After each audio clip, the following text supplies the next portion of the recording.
about the messaging for the Australian market and then also the domestic market. So I invited these two people karena ini memang orang yang mungkin paling tahu dengan market ini. So we're going to start with some questions. So first question, maybe it's a kind of stupid question, but I just want everyone to hear the answer, right? So travel's been shut down for a long time now, and so many people are focused on how do I survive? How do I get all this thing? Has everyone forgotten about Bali? Well, you go first, Lindy. I was going to say no, absolutely not. I think in these times, obviously, like people have been stuck in their homes and really desperate to sort of have a holiday and to get out of the situation. So they're really, everybody that's been speaking to me are really desperate to come back to Bali. Bali, for so many Australians, is their second home. And a lot of Australians have beautiful friendship with the local people here, and they're desperate to come back. So as soon as those borders open, I can 100% guarantee they'll be back here.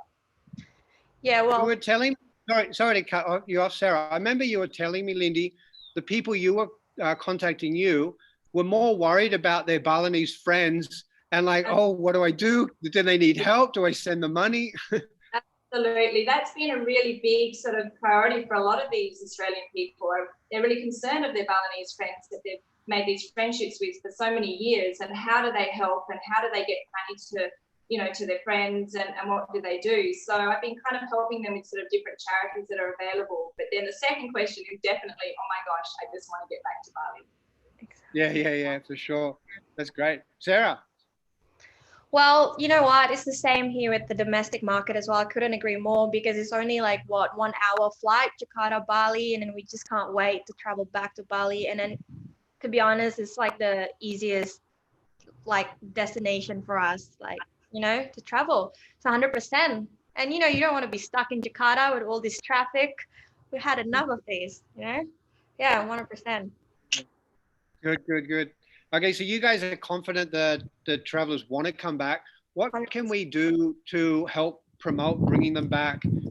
Obviously, some people have some concerns of safety and things like that. Also, some people are maybe having financial issues. What can we do to bring back the domestic market and then also the Australian market when we open?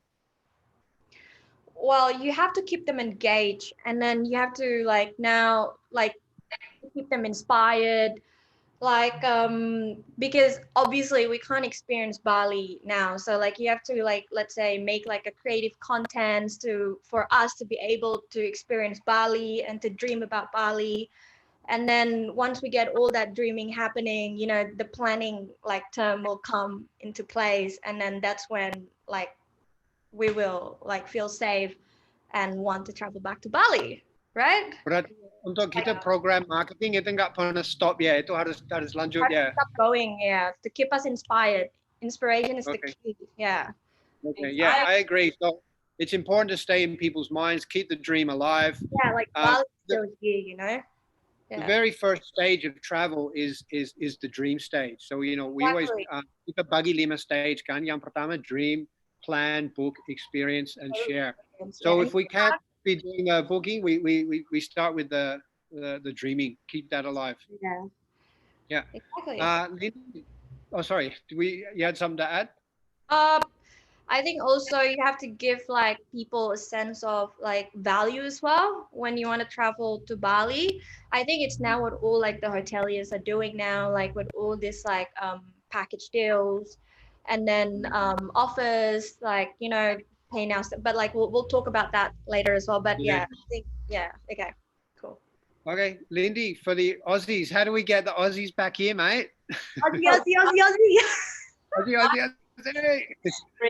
Australians love to travel, they love Bali, and I think obviously to have all these content sort of already available, so keep it fresh in their minds about how beautiful Bali is, how quiet it is at the moment, how there are empty waves out there to be surfed, so they're waiting to come back here and surf. No, there's not. TP's got them all. So I think absolutely you've got to keep them engaged and focused. And I also, really, really important to get that message out there to the media that Bali is safe. Bali has done an incredible of this whole COVID situation, and compared to Australia, we're doing really, really well here, and it is a safe place. We need to get that message out there loud and clear, and to let them know that it's fine here. It's absolutely fine, and Bali has done a tremendous, job of controlling everything, and it's 100% safe. True. 100% agree with Lindy. Yeah. Good. You mentioned package deals and stuff, Sarah. And this is a great way for hotels to start getting revenue now. A lot of guys are doing it. Do you see any danger with doing that? We give the impression Bali's a cheap destination, or it's giving the wrong image. How can we do it? Because we have to do that. It's working well, but we just want to make sure it's right. Like, what's your experience with that? Okay. I can talk a bit in bahasa ya, Chris ya. Ya, bisa, ya, monggo. Bahasa ya. Juga. Okay, well, okay, saya mau tegaskan kalau penurunan harga bagus itu, wait. Penurunan harga itu belum tentu is the right solution, right? It's like what all the hoteliers are doing now. Karena penurunan harga yang bagus untuk segmentasikan market tertentu, ya kan? Itu bisa terjadi, tapi ada hal lain yang kita tidak boleh lupa dengan adanya COVID-19 crisis ini. Jadi ini pentingnya untuk kita harus melihat lebih dalam dan research lebih dalam lagi tentang untuk penurunan harga ini agar Bali tidak terlihat distort market like cheap, right? Ya kan? Benar. Jadi dalam COVID-19 ini target market kita sekarang siapa? Orang Indonesia. Tapi segmen mana?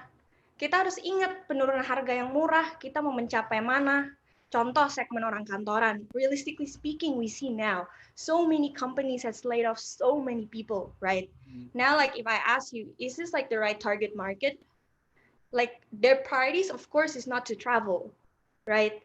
Like they're not gonna spend like their income or like savings to go traveling. Therefore, ini pentingnya lah untuk kita mencari segmen yang income-nya tidak terganggu untuk libur pergi traveling, ya kan? Mereka punya uang. Contoh yang income yang tidak terganggu ini, mereka mau pergi ke luar negeri, tapi kan terlimit, right? Ya kan? It's a limitation for them. Therefore, this is the opportunity for us untuk sambil income pendapatan yang lebih tinggi, gitu. Jadi perang harga tentunya ada baik tapi dan tidak baiknya. Jadi this is like what I like think, yeah. But then this is the opportunity for us untuk membuka wawasan kita juga untuk libur ke Indonesia. Actually bagus juga gitu. We need a balance, hey, because pasti semuanya ngerti kan, kita pasti harus turunin harga kan, itu banyak yang lagi suffering. But then we want to do it. Gimana kita cheapen the brand? So I think the solution is like adding value. Yeah. So what can we do? Okay. Kalau sekarang mungkin segmen itu orang yang sudah mungkin middle class ke atas yang masih punya duit. Nah, mereka mau traveling, ya mereka pasti suka kalau ada deal. But mereka mungkin lebih fokus ke value, and also now it's safety. Jadi daripada kita turunin harga sampai lantai, maybe we add value. Contoh, kita okay, how about here's the packet. It's like ada diskon, tapi kita juga nambah transport. Every day you have transport, you have a car and a driver. Dan ini driver, dia tahu protokol untuk COVID biar you rasa aman. So you're not ganti sopir setiap hari dan, oh no, is this guy safe or what? So it's better to add value into the packet, value yang sesuai dengan kondisi kita sekarang, dan yang mungkin dia utamakan itu safety. So we have to think about safety. So okay, we add activities. Karena kayak first thing first when we land in Bali, ya kan, yang kita lihat adalah mendapatkan transportasi. Jadi the point that you just made itu benar. Kalau misalnya kita nggak feel safe, mereka keluarkan statement tentang transportasi ini, mereka go through all this protocol, safety drivernya dan lain-lain. Gimana kita cara mau jadi feel safe? Benar dong? Exactly. Kan first thing first is transport, ya kan? Jadi maybe the hotel can keluarkan statement tentang ini juga, ya kan? Gitu. So when we talk about value add, this is going to be different for different markets. So Lindy, if we're looking at like Australians now, They're in Australia. They're desperate. They want to come back to Bali. They're going to have some concerns. And a lot of them have lost their jobs. But lucky the Australian government gave people money. So everyone's like, oh man, they're safe. But then they're also thinking about, value. What kind of value can we offer? So then when we open the door, they're all eager to come back. I agree. And I think having those sort of the value add-ons is a really, really good idea. I mean, Australians are so desperate to come back and they're very adventurous people as well. So it's sort of, Bali is such, their second home and they're so familiar with it. Having the value add-ons, I think, is a way to go. Yeah, absolutely. And it's also a way for us. One point I was making is about demand capture and demand generation. Jadi kalau kita cari sesuatu di Google, yang kita cari itu kita ni bisa cari yang kita udah pernah dengar kan. Nah, Google gives us answers yang sesuai dengan yang kita cari, but it doesn't give us new information that we don't know. And then if we look for best restaurants in Bali, everybody gets the same answers. Everybody goes to the same place. So this is what's called demand capture. There's the demand and Google is capturing that demand. We want demand generation. So the hotels can really help generating new demand. Here's a package for 3 nights, 5 nights, plus here's a Balinese dance class, Balinese cooking class, something that people mungkin jarang mereka tahu, because if somebody doesn't tell me, I'm not going to find it because I'm not searching for it. So this is an important thing. I think when we think value add, let's also think about adding value to Bali. What else can we give about Bali? Next thing, Lindy, this one is for you. Yeah. Everyone wants to know this. We all know in Australia, I won't mention names, Channel 9, but sometimes there's negative stories in Australia about Bali. And, a lot of people here worry, oh, why are they saying this stuff again? What's your experience with that, Lindy? Every time there's a negative story, what do you think? What's infuriating? This drives me crazy. Like it really, really. Lindy. And the amount of people that call me and go, oh my gosh, we've just seen on the news that something's happened in Bali. Are you okay? Yes, I'm fine. It didn't happen, or I don't even know what you're talking about. So it really does drive me crazy. But at the same time, Australians are smart. They know where to get their news source from. And they also, majority of them know Bali. So a little bit of, bad press every now and then, at least they're talking about it still. What they say. But we like to say any press is good press, yeah. But we do have to ignore it. Don't give it any time at all. But we do have to get those positive stories out there as much as we can. Just be that broken record over and over again. Bali is safe. Bali didn't have very many COVID deaths. It is okay. Please come back. And you really have to say it over and over again for them to hear it. It's important. Yeah. And you said be like a broken record. That is such an important point, because that's even like a sales tip that you get taught to really help sell. Say the same thing, the same thing, the same thing, the same thing, the same thing. And then people start to really trust that. When they hear this nonsense from the news, it passes by. People forget about the details. What they remember is the message you keep telling. That's right. And Bali's in a unique position because we don't, it is safe. We have, hardly any COVID cases. So we really need to get that out there. And also the fact that what an incredible job, the Balinese sort of government did to sort of support the locals and it's okay here. Absolutely. Yeah, absolutely. So with that, Sarah, what's the messaging we need to give to the domestic market? I remember talking, kita pernah bahas ini ya, kalau domestic market ada beberapa ada keraguan. Mereka juga kalau ke sini harus dites dulu, tesnya agak mahal. Ya mungkin tes bisa dimasuk package ya.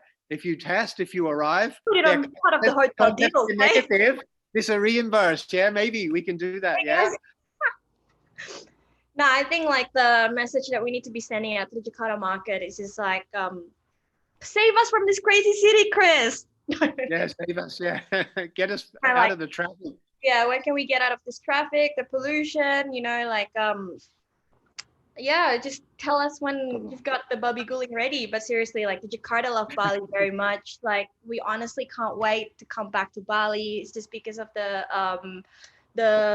regulations that you have to hand out the COVID-19 test result. But once that's like been lifted up, I couldn't like I'm confident that we're gonna come back 100% without a doubt. Boom. Good, Yeah. good, Is good to that the hear. only limitation? Yeah, that is it. Yeah. So watch out. We're all coming to Good. Bali, guys. Literally next week.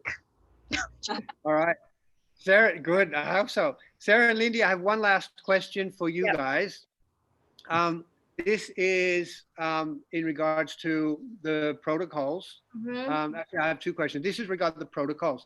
So with the protocols, you know, we wearing masks and social distancing. Do you think this is going to have a negative impact on the experience? Jadi kayak ada dampak negatif ke pengalaman traveling di sini? I don't think so. People are so used to wearing the masks and the hand sanitizers and the social distancing anyway. It would be a worry if you got to Bali and it wasn't happening. It would be like, oh my, really unsafe. So it does need to happen. People are so used to it now. It's just the way of the world these days. So it's to be expected. Yeah. Yeah. It's an unfortunate reality, Hayes, but I think most people are already used to it now. Yeah, it's already been like what 3 months now. Yeah, I think already used to it. Not a problem. Yeah. Okay, this is actually my final question. This one, when we're ready to open, we need you guys. Sarah, we need you pushing the domestic market. Lindy, we need you sending the right message to Australia. What are you going to do for us?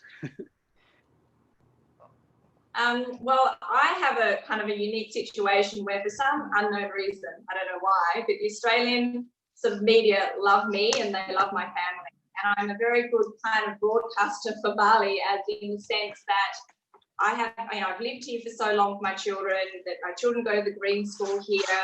I'm always being asked to do sort of, you know, videos for Bali, whether Qantas Flight or Qantas Magazine and all of those sort of things. So my messaging will be very loud and clear, is to come back to Bali, it is safe. I have my children here, trust me. And I can keep saying this over and over again in all the sort of different media outlets that I am fortunate enough to be able to have access to, as well as, you know, of course, showcasing on my own platform, social media, etc. Great, awesome.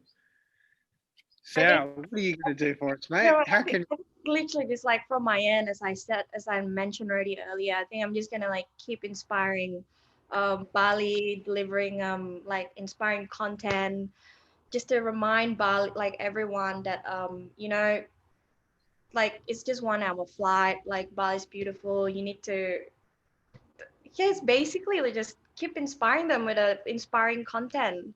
I think that's it. What we can do, and Bali is safe. It's just Yep. I think that is Cool. it. Really, yeah. All right. Any final thoughts from you two guys? I just really hope people can sort of travel soon. I want them to live Yeah. ASAP, because I'm sure people will be here. I know they will. So Yeah, absolutely. Cool. All right, guys. That was very insightful. Thank you so much for your time. Lindy, I know you have to run off. You've got children to homeschool and look after. Appreciate your time. Thank you so much for that. We'll be in contact. Make sure we can help Bali as much as we can. sounds good. Right. Bye. See you. Thanks. Okay. Right. Okay. So we've heard now from. Are you hanging around, Sarah? You're off. I think I have to go to Chris, but Yeah. No problem. best of luck with the webinar. You guys are gonna kill it. Keep helping Bali, support Bali. We got this. Always. Okay? Always. Thanks, Sarah. Talk soon. Hey, I'll get your Bobby Goulding ready for you when you arrive. Yeah. But please, and Bossman Burger as well. Shout out to the 8 Degree Project. Woo!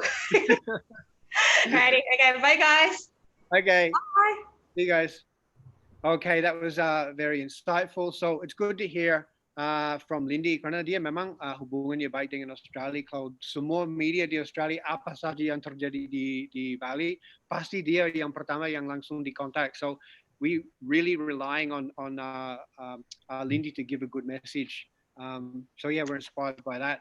So next person I've invited along is Carly Hey, Carly, how you doing? Hi, how are Yeah, we, everyone? Thanks for very, joining. very good. So, as you guys may know, Carly is from Bali Buddies. She has a very big Australian audience and a big influence. And I've been inspired looking at what you do, Carly, whilst during this whole crisis. Um, what's been your focus during the crisis? Because everyone's. I see a lot of these Bali channels on Instagram and stuff, and a lot of them are just sort of posting as usual, and it's kind of like, oh, okay, where are you? When we need you. What have you been doing while we've been going through this? So it was an interesting time as a media channel to come into COVID and think about what are our key messages during this time. And so as a company, we sat down and decided that our job during this time was first and foremost to keep people updated, especially the Australians, on the travel conditions, the changes, the visas and things like that.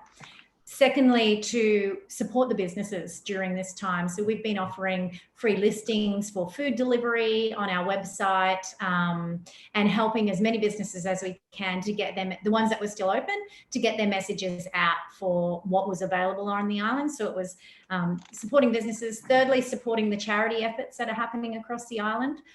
So we thought that was really important. And fourth and most importantly was to keep people inspired about dreaming about Bali. So that has looked a little different to what we normally do, because if we're all honest, we don't know that everything is going to open at the end of this. So we've been focusing a lot on the nature and the history, because we know that that's still going to definitely be there post Bali.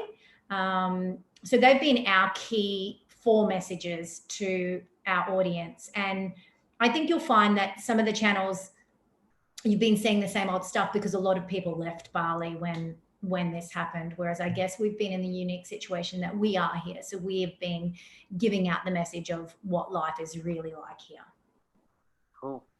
Okay, yeah. So mungkin selama ini saya juga ikut Carly itu di Instagram, Facebook segala macam, dan memang dia aktif sekali untuk membantu, dan kalau postnya itu ya kebanyakan gratis, termasuk kafenya adik saya Revolver, yeah, she gave a free post. Thank you for that, Carly, promoting the best coffee around. Anything that's open at the moment, we've been trying to support as much as we can. I know, I've seen that. You're doing a lot of free stuff for a lot of people, so a lot of people appreciate that. You also work with a lot of the accommodation providers in Bali. What do you see the best strategies for hotels to deal with this crisis? So obviously the pay now, stay later deals have been really successful for some and not as successful for others, but I think are a really good strategy to generate some revenue during this time. I think there are some key points to take away of how to have a successful pay now, stay later campaign, because a few that I have seen, I've noticed the difference between the ones that have worked well and the ones that have not worked well. And the ones that have worked well are ones that have all the information on their website. So they're not just putting it on their social channels, they've got it on their website as well. And a step further are the ones where you can actually go straight through and purchase the deal or the voucher on the website and have your payment options on the website, because it takes away that time for people to think about it. Whereas if they have to send an inquiry form to your receptionist and wait for that person to get back to them, they've had time to think about it and they may change their mind. But if they've seen a bit of advertising, they go, wow, that's a great deal.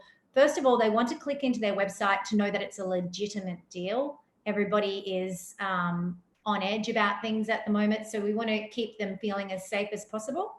So it's on the website.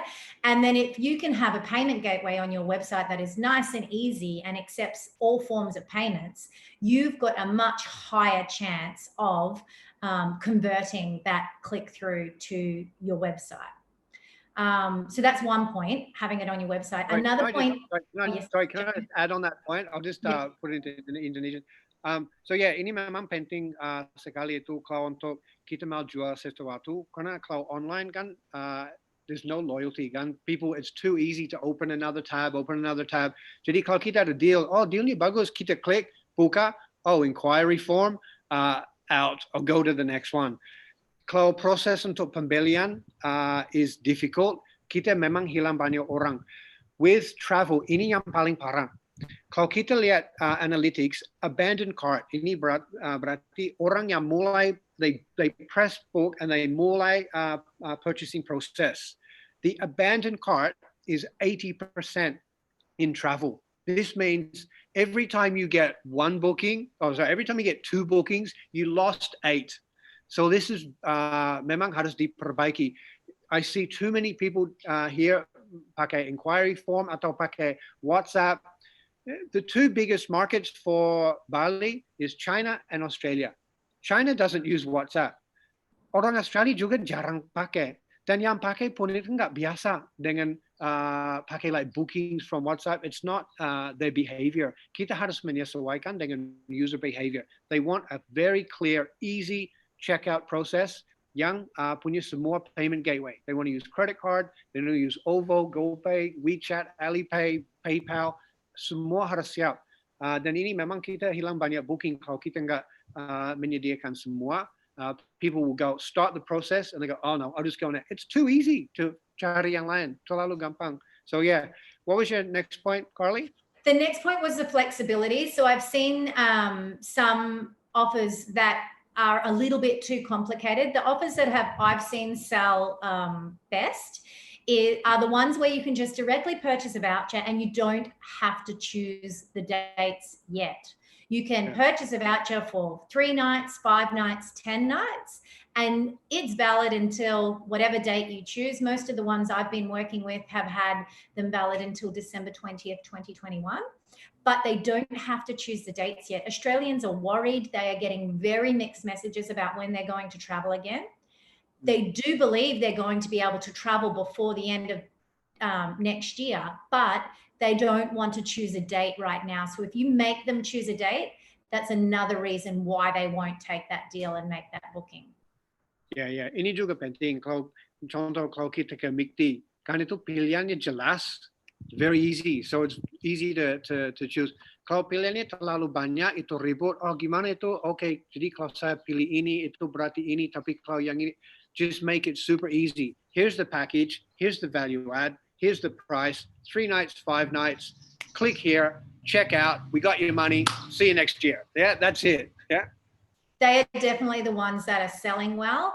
And I also think another clever strategy to get a little bit more revenue from them is to, especially if you've got a payment gateway on your website and you can do an add-on. So when they go to buy that voucher for 3, 5, 10 nights, why not add a voucher on there and say, oh, why don't you buy a F&B voucher at 50% off? So you might buy a million credit F&B voucher, but then they get 2 million credit when they come in, because you're then securing them at your venue to spend more money in your venue. You could do the same with the spa, the in-house spa.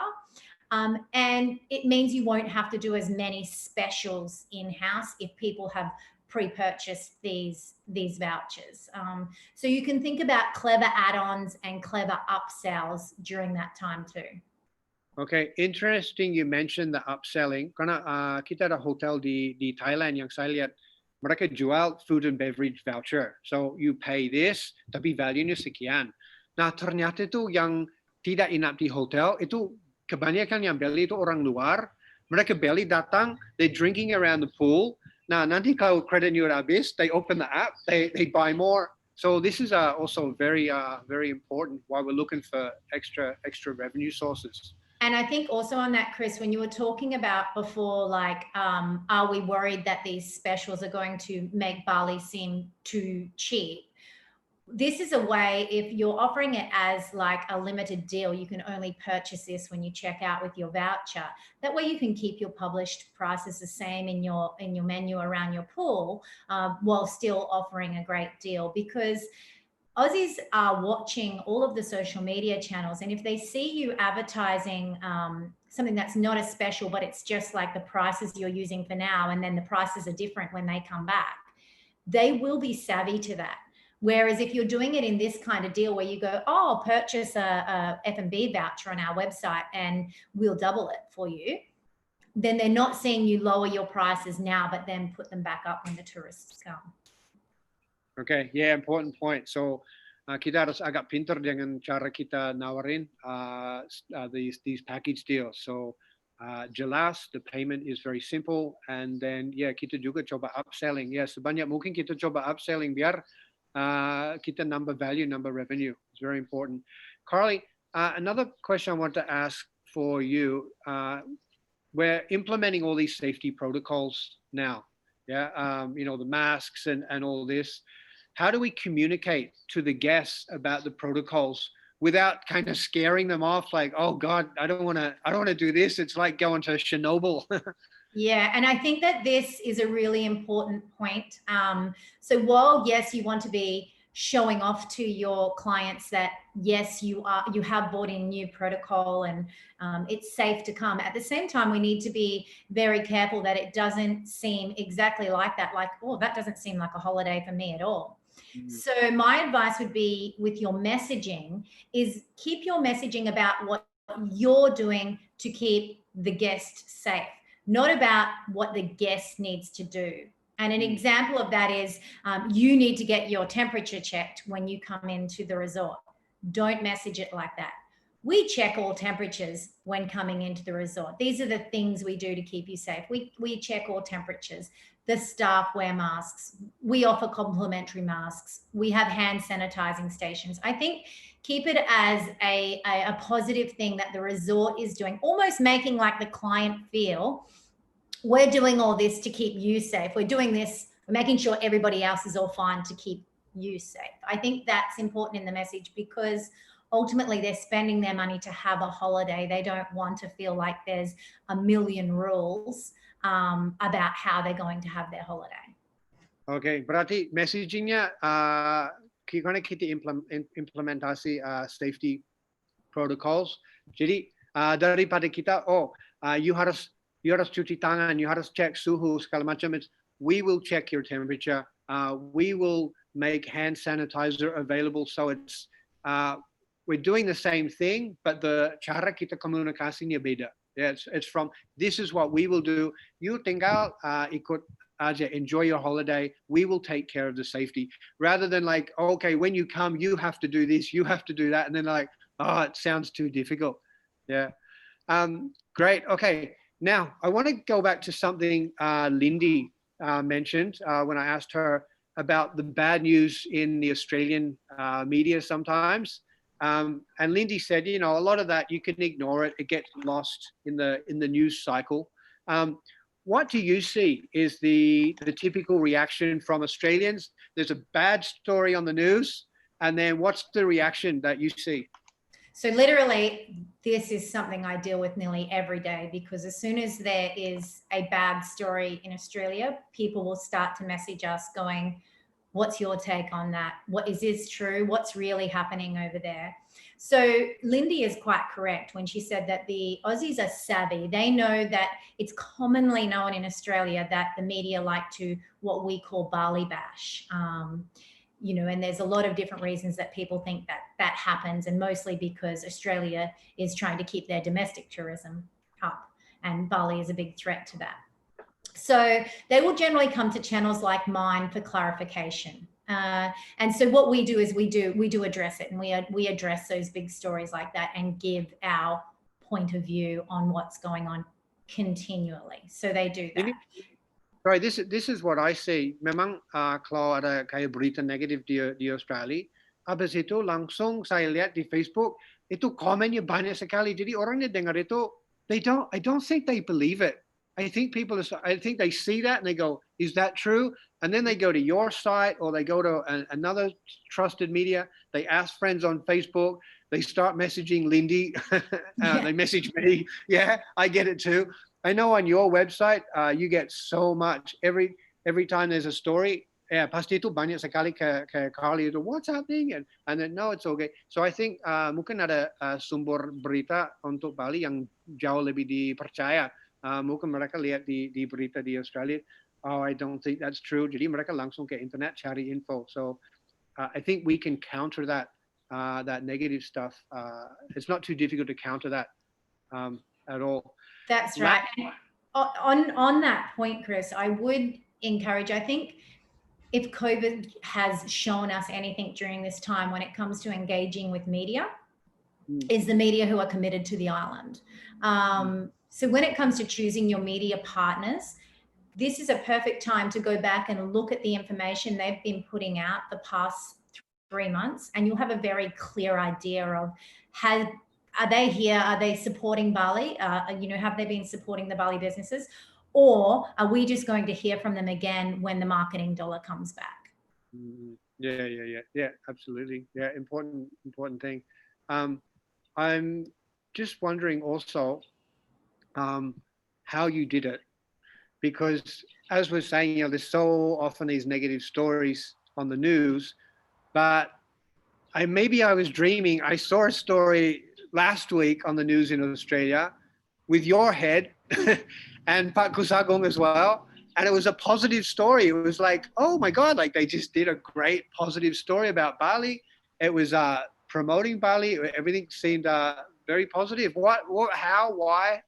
I know, it's crazy. And I was very nervous. They contacted me and wanted to do a story on how quiet the streets are in Bali. And this was a current affair, right? It was a current affair on Channel 9, which has a very big audience, yeah?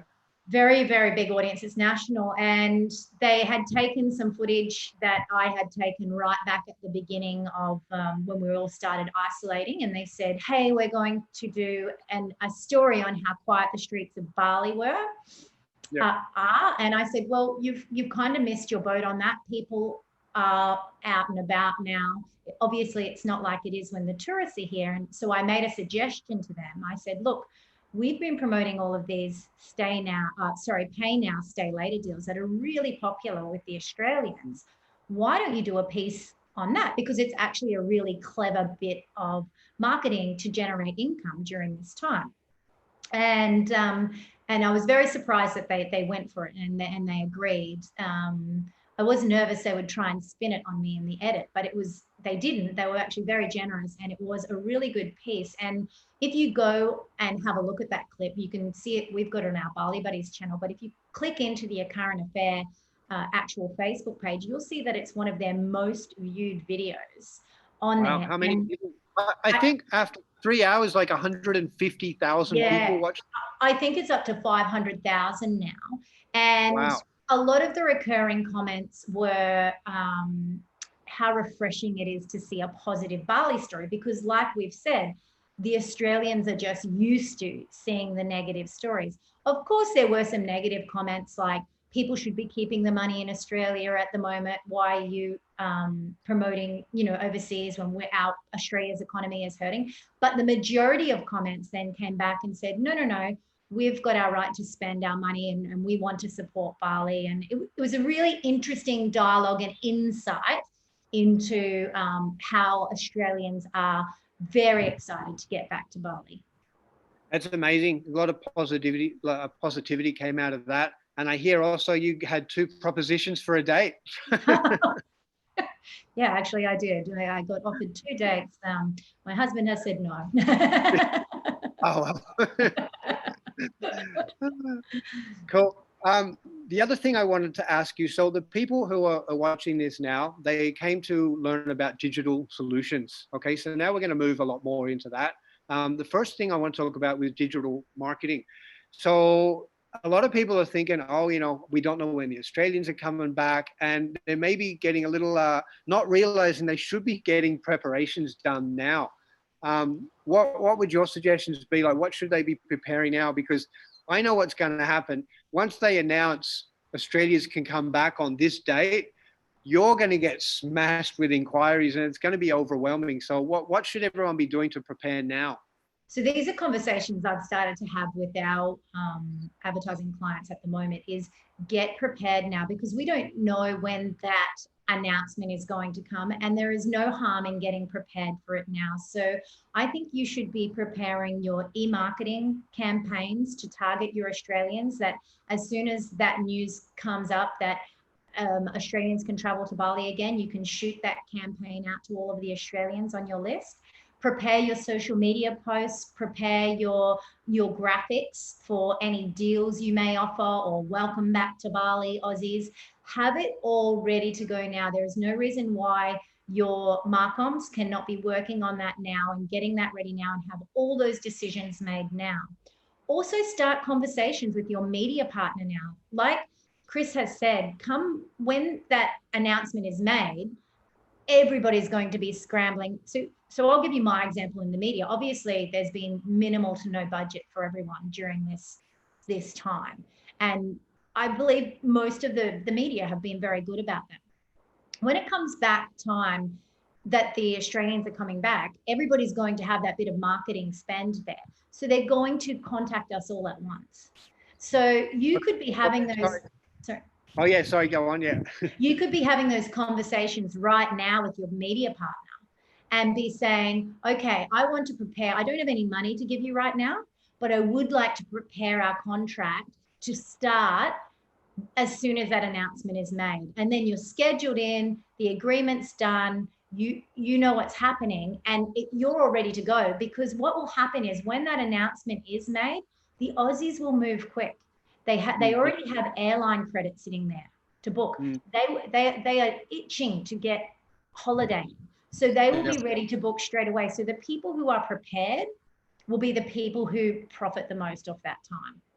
Okay, berarti yang penting sekali itu persiapan. Jadi walaupun kita pikir, oh kita belum tahu kapan Australia bisa balik ke sini lagi, jangan pikir, oh okay, jangan santai-santai. Kita memang banyak persiapan sekarang itu graphics, marketing, the messaging, and then also you can start to try little things. Kayak ada eksperimen. Let's make a little package, push it through, one channel. What was the reaction? Oh, didn't work. Try something different. Push that out, and then biar nanti kalau kita udah siap, we're ready to rock and roll. Otherwise, yeah, nanti, oh, sekarang Australia bisa datang tanggal sekian. Okay, quick, contact Carly. And then, oh, sorry, I'm so busy with other people. Jadi kita memang ada persiapan. Carly, mungkin ada banyak yang mau tahu untuk choosing, untuk kita pilih media partner itu gimana caranya ya? Karena tidak semuanya sama. So with choosing media partners, Carly, there's so many media partners to choose from. What's the criteria for choosing a good media partner? From my perspective, we want to create a white list of media partners who we believe these are the ones to use. These are the ones dedicated to Bali. What's the important criteria to look for? Obviously, first and foremost, you want to check their audience matches your target audience. So ask for their audience demographics. Have a look at the other types of posts and blogs and things that they are doing.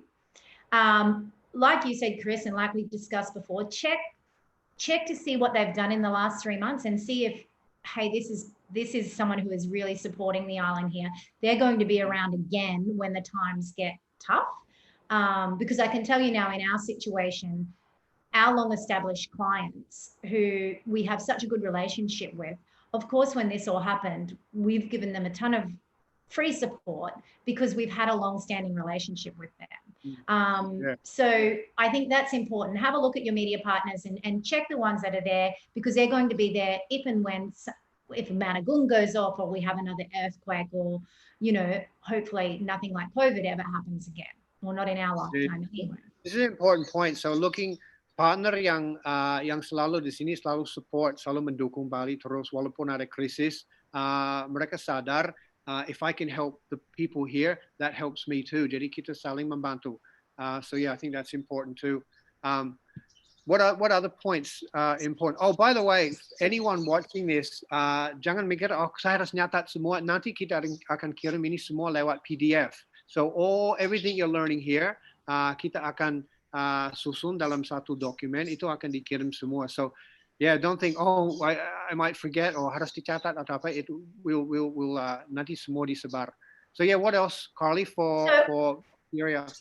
Also pricing. I'm a big believer in it's better to split some of your money across a couple of different channels, because like we were saying before, with that sales strategy of just being like a broken record and saying things over and over, if people see the same message from quite a few different channels, I do think that that is a good sales strategy there, rather than sinking a whole lot of money and betting into one, just one channel. I think. Yes. Sometimes I see people, they think, oh, this channel has the most followers, I'll put all my money there. But yeah, we don't know, is that your demographic? Is it the right messaging? Are they supporting Bali? Maybe they have a lot of followers, but your post itu hilang dalam semua banyak sekali. So we want to find very targeted marketing, yeah, and maybe spread your marketing across several partners. Yeah. So definitely price. And also we're in the digital age now. If you are engaging with digital marketing, you should expect to see a very clear and accurate report on how far your marketing has reached. So if your media partner is not offering you that, you need to start asking for that, because you should be able to calculate your return on investment down to the reach of your media partner through across their social channels and their website for what you've spent. And that can really start to help you calculate, what value am I getting? The same thing is with your own SEO. Is your media partner linking directly back to your website, which is not only giving you exposure, but it's helping your own website's SEO. And a lot of people don't do that. Yeah, right. Exactly right. A lot of people will not link to your website. They link to their own website. And it helps their own SEO. So you want to be looking for those very, very valuable backlinks that will help your website's SEO. So then you're doing a spend in SEO while you're doing a spend in marketing. Is your media partner writing really interesting blogs and keeping information coming out about Bali? Have a look at how active they are, not just promoting their paid partners. I think that is an important key. Have a look at that information that is coming out. Is it just about being paid for every post? Because then their audience is generally not as engaged as they otherwise would be. And keeping an eye on your own Google Analytics. When a media partner does a digital post for you, you should be looking at your website and seeing how much traffic you got from that post. So these are all things that we need money and then go, oh, that'll work. It's not, this is the digital age. It's not a billboard. You don't just throw money at it and go, okay, let's hope that works. You have a marketing strategy. You put the money into a post, check your analytics. What was the reaction? And it was the traffic on my site, did it come from that or did it come from somewhere else? Yeah.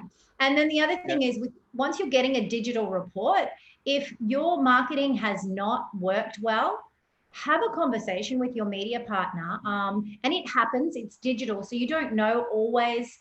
Some things do happen with posts like that. But I know with my clients, if we've had a campaign and it didn't go so well, we make it up to them in another way, like go, hey, don't worry, we've got this other blog coming up. We will put it in there to make it fair. So the digital age has really exposed the media in a way when you're going into digital media, because you can't just say this many people read out my magazine.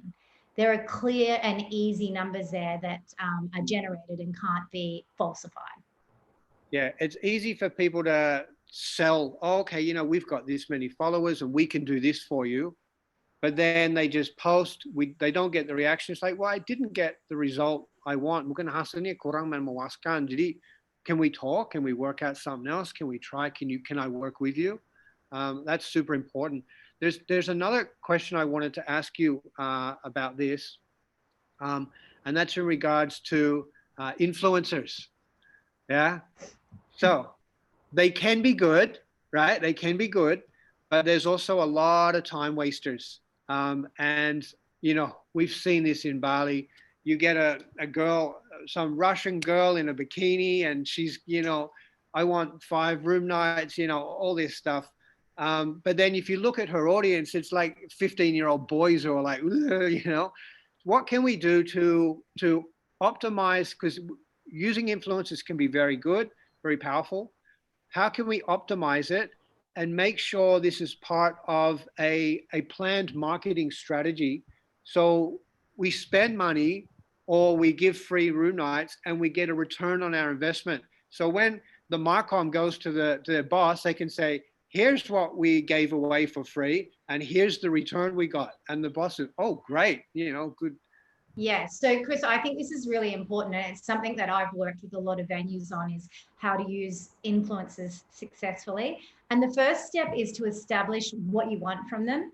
There are content creators, so there are you know, people that get thrown in the influencer hat, who are actually, they don't have that much influence over people, but they create beautiful pictures and videos.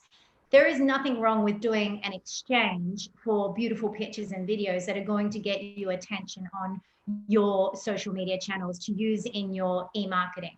If you're engaging with a content creator, make it very clear, I want 5 15-second videos that I can use on stories filmed in portrait mode. I want one 1-minute video filmed in horizontal that I can use on our YouTube, and it must be high definition. I want 15 edited images, and I want an image in our restaurant. I want an image in the room, and image here, and then 5 for you to be creative. Be very specific about what you want to get out of that with a content creator. And you can link that to, like, we've got an upcoming honeymoon package. So we're going to get in a couple content creator, and you see the beautiful images they've made with other people, and you get them in, but you make a very clear contract with them about what you want. Not just like, I'll give us 10 photos and that's the exchange. Think about what you need, what's missing from your gallery, what's missing from the type of pictures you need. Have you seen a villa or a resort in Thailand do a picture that you think could be recreated in your premises that these guys might be able to do? So think strategically about that. So that's one type of influencer, is not, they don't have influence, but they're a content creator. Secondly, yes, there's influencers, people who have influence.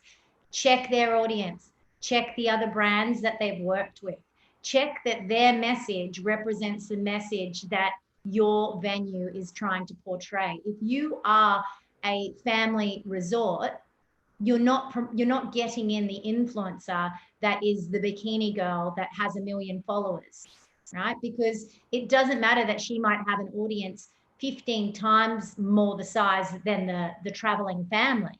The traveling family's followers are genuine, trusted, like they trust the influencer and they use their travel advice. So if you're using people for influence, make sure they're influencing the right market for you. And once again, make it very clear what you want from them.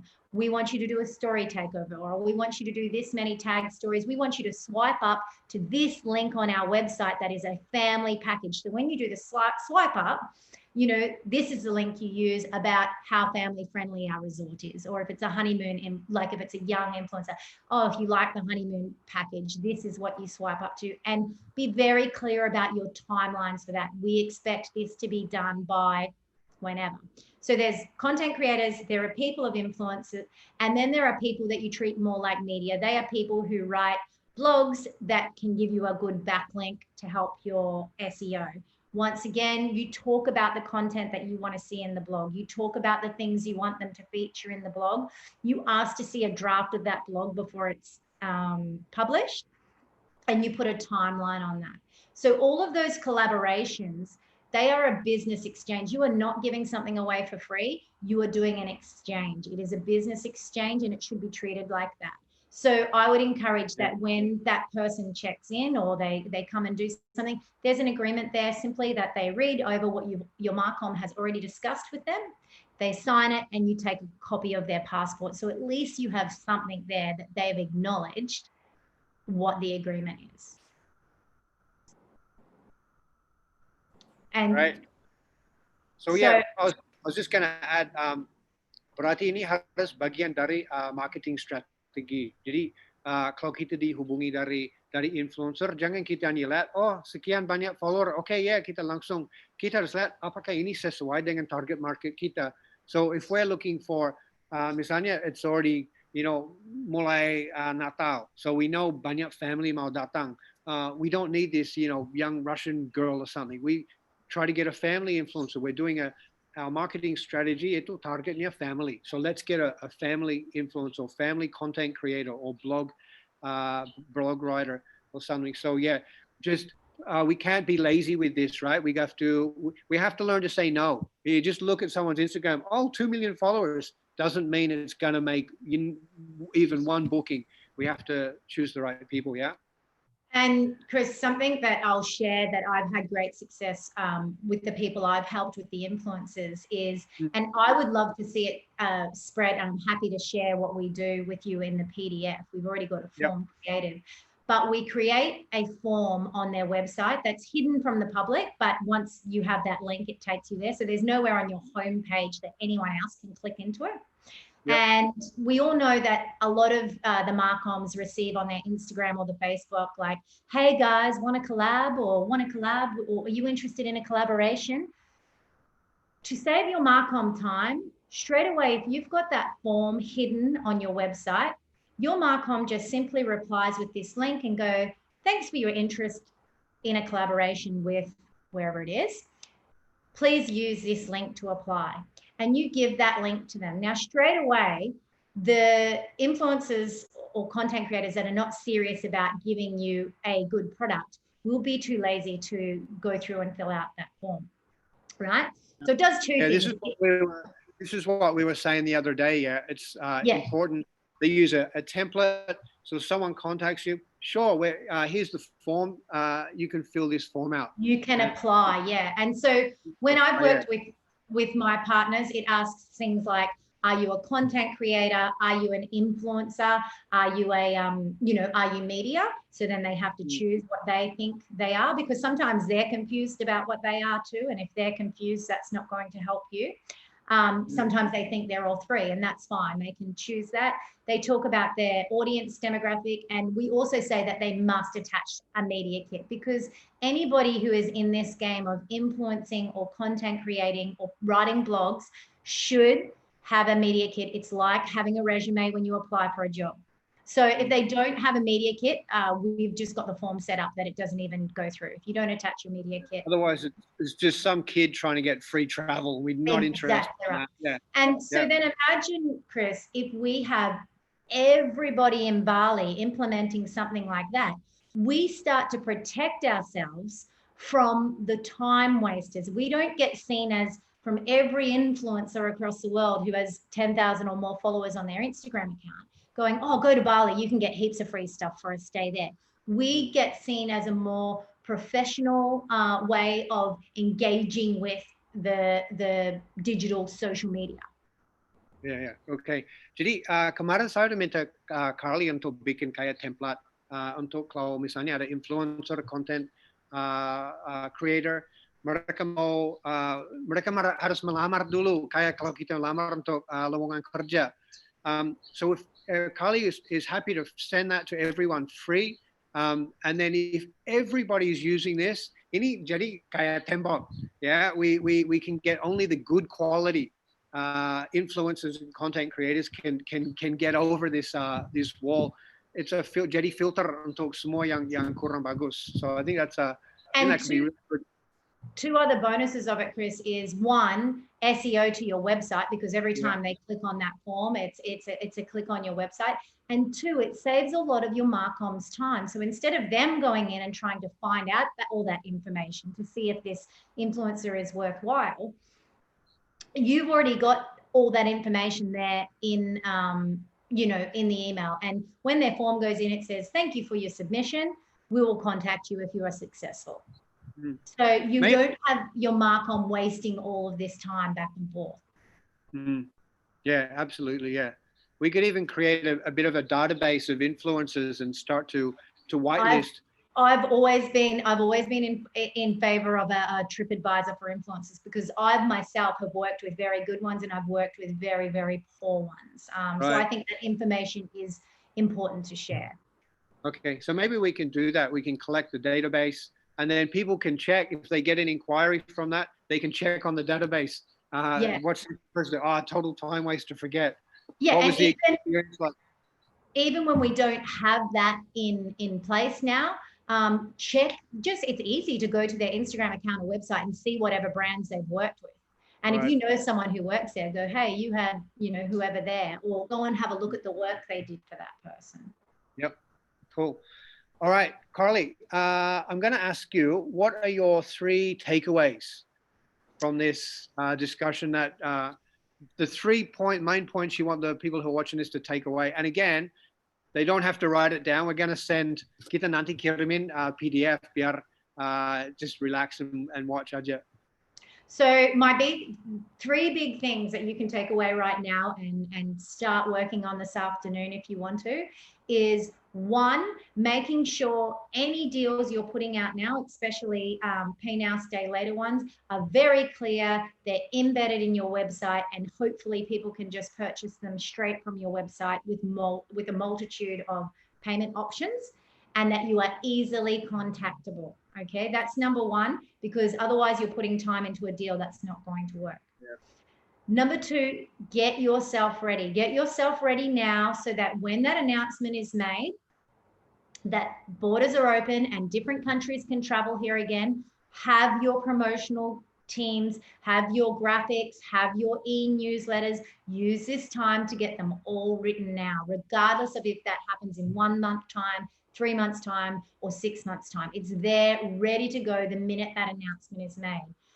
So, and number 3, contact your media partners now. Start those conversations now, so that you know you are prepared and ready, and your marketing is ready to go, and you're going to be one of the first to jump in and get that value back straight away.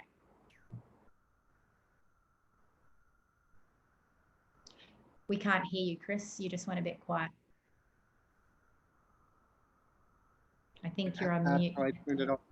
So yeah, as we said, ini semua kita masuk dalam PDF, so everyone will get that information. We'll send you a link in a minute, and you can get all that. So what we want to do now, just before Carly, so Carly's finished up with what our little question answer thing. Next will be, I'll be speaking next, but before we do that, just if there are any questions, I think Freddie is in control of the questions. Okay, I can read them here. Wow, this thing's amazing. It is. Okay, I have questions. I can see questions here. Fantastic. So here we go. Mulai dari ini, Pak Ida Bagus. Question to Pak Chris and Carly. Talking about accommodation in Bali, there is also homestay. Needs support in terms of convincing the customer. Is there any specific idea, advice, how to support the small business like homestay? Yes, Carly. So we have, I'm a big supporter of this, and I believe that a lot of the Australian market don't understand what a homestay is. They think that you are living inside somebody's house with them, right?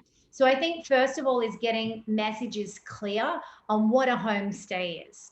Okay, what is a homestay? What do you expect from a homestay? What makes a homestay more unique, or a unique experience, as opposed to staying into a big resort? What kind of people may like to stay in a homestay? Okay, so it's all about your marketing and how you send that message across for them. You still want to promote cleanliness, and you want to promote safety. Okay. So sorry, just to be clear, are you saying like the word homestay, people associate that with kind of what we think, like you're staying in a home? Australians do not understand the concept of homestay.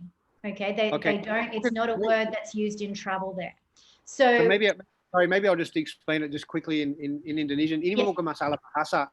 Mungkin kalau dari kata homestay itu memang kalau dari zaman dulu memang it's somebody's house. You stay there, it's like bed and breakfast kan.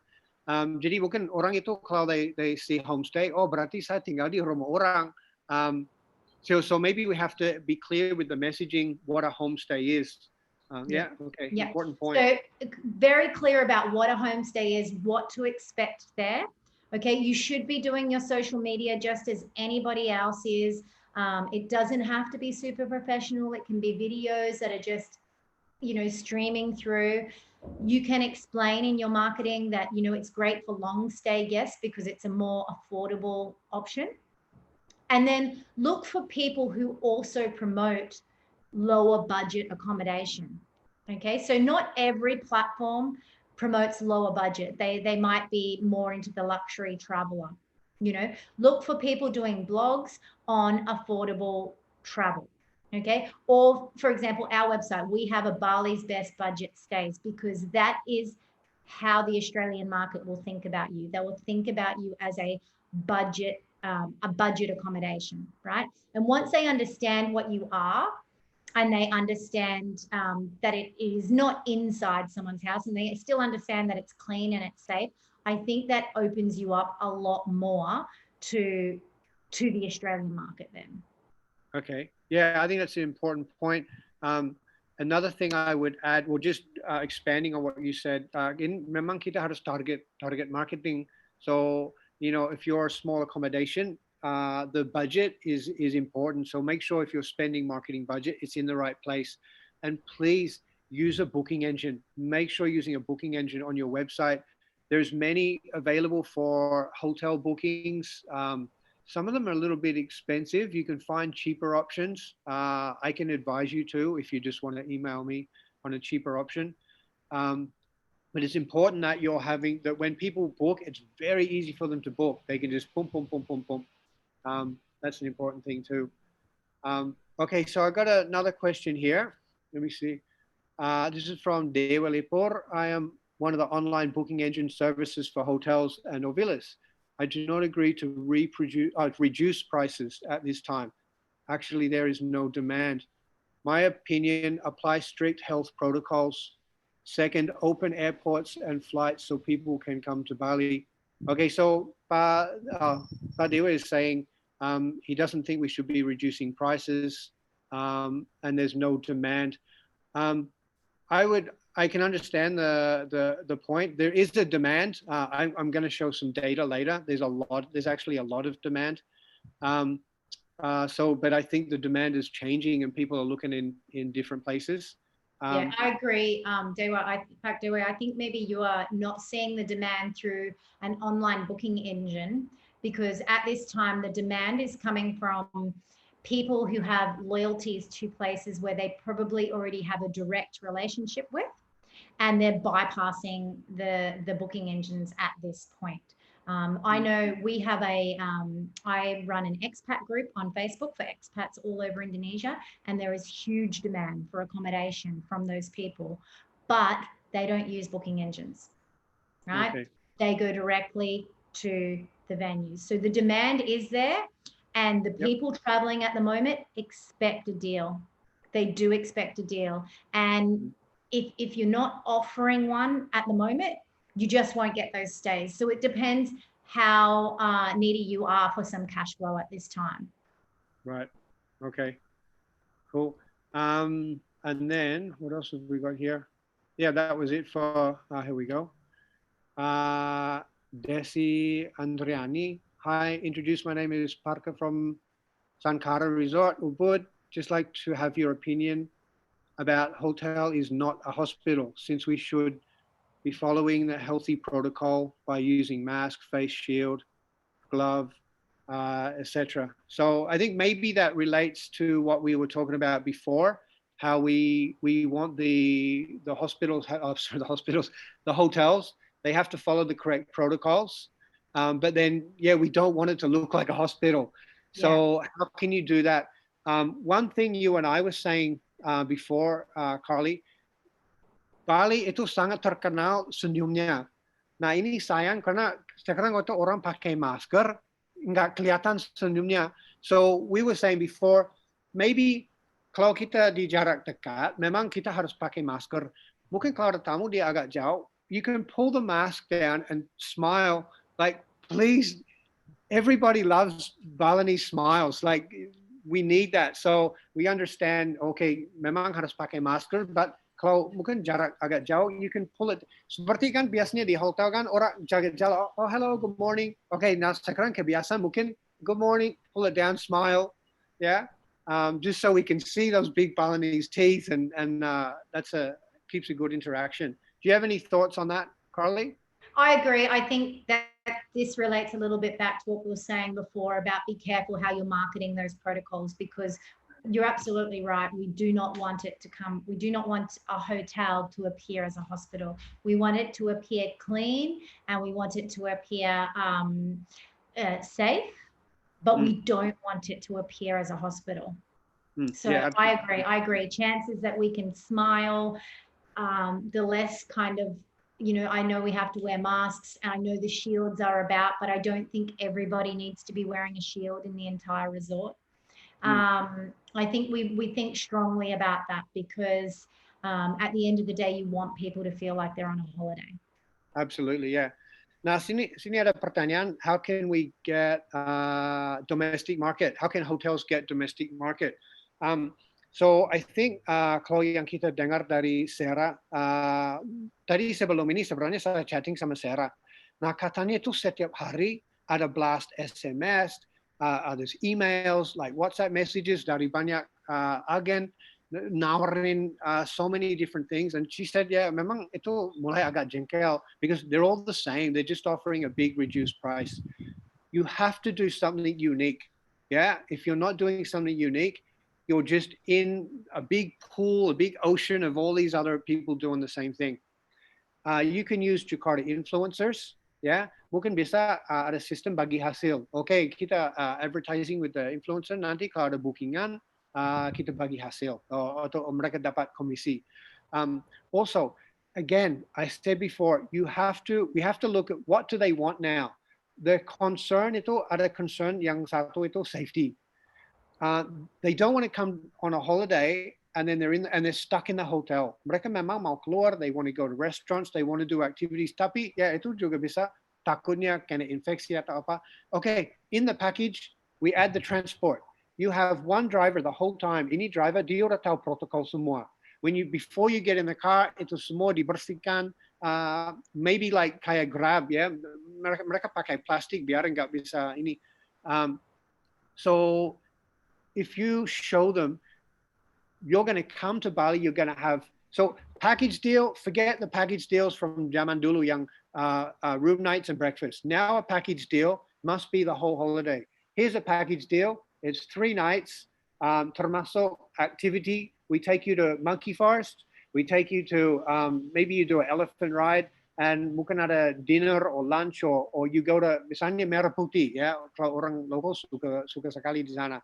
Tapi semua diatur dari hotel. We will pick you up at this time, we'll take you here at this time, and the hotel takes care of the safety. Jadi orang rasa, okay, if I do this, they will take care of my safety.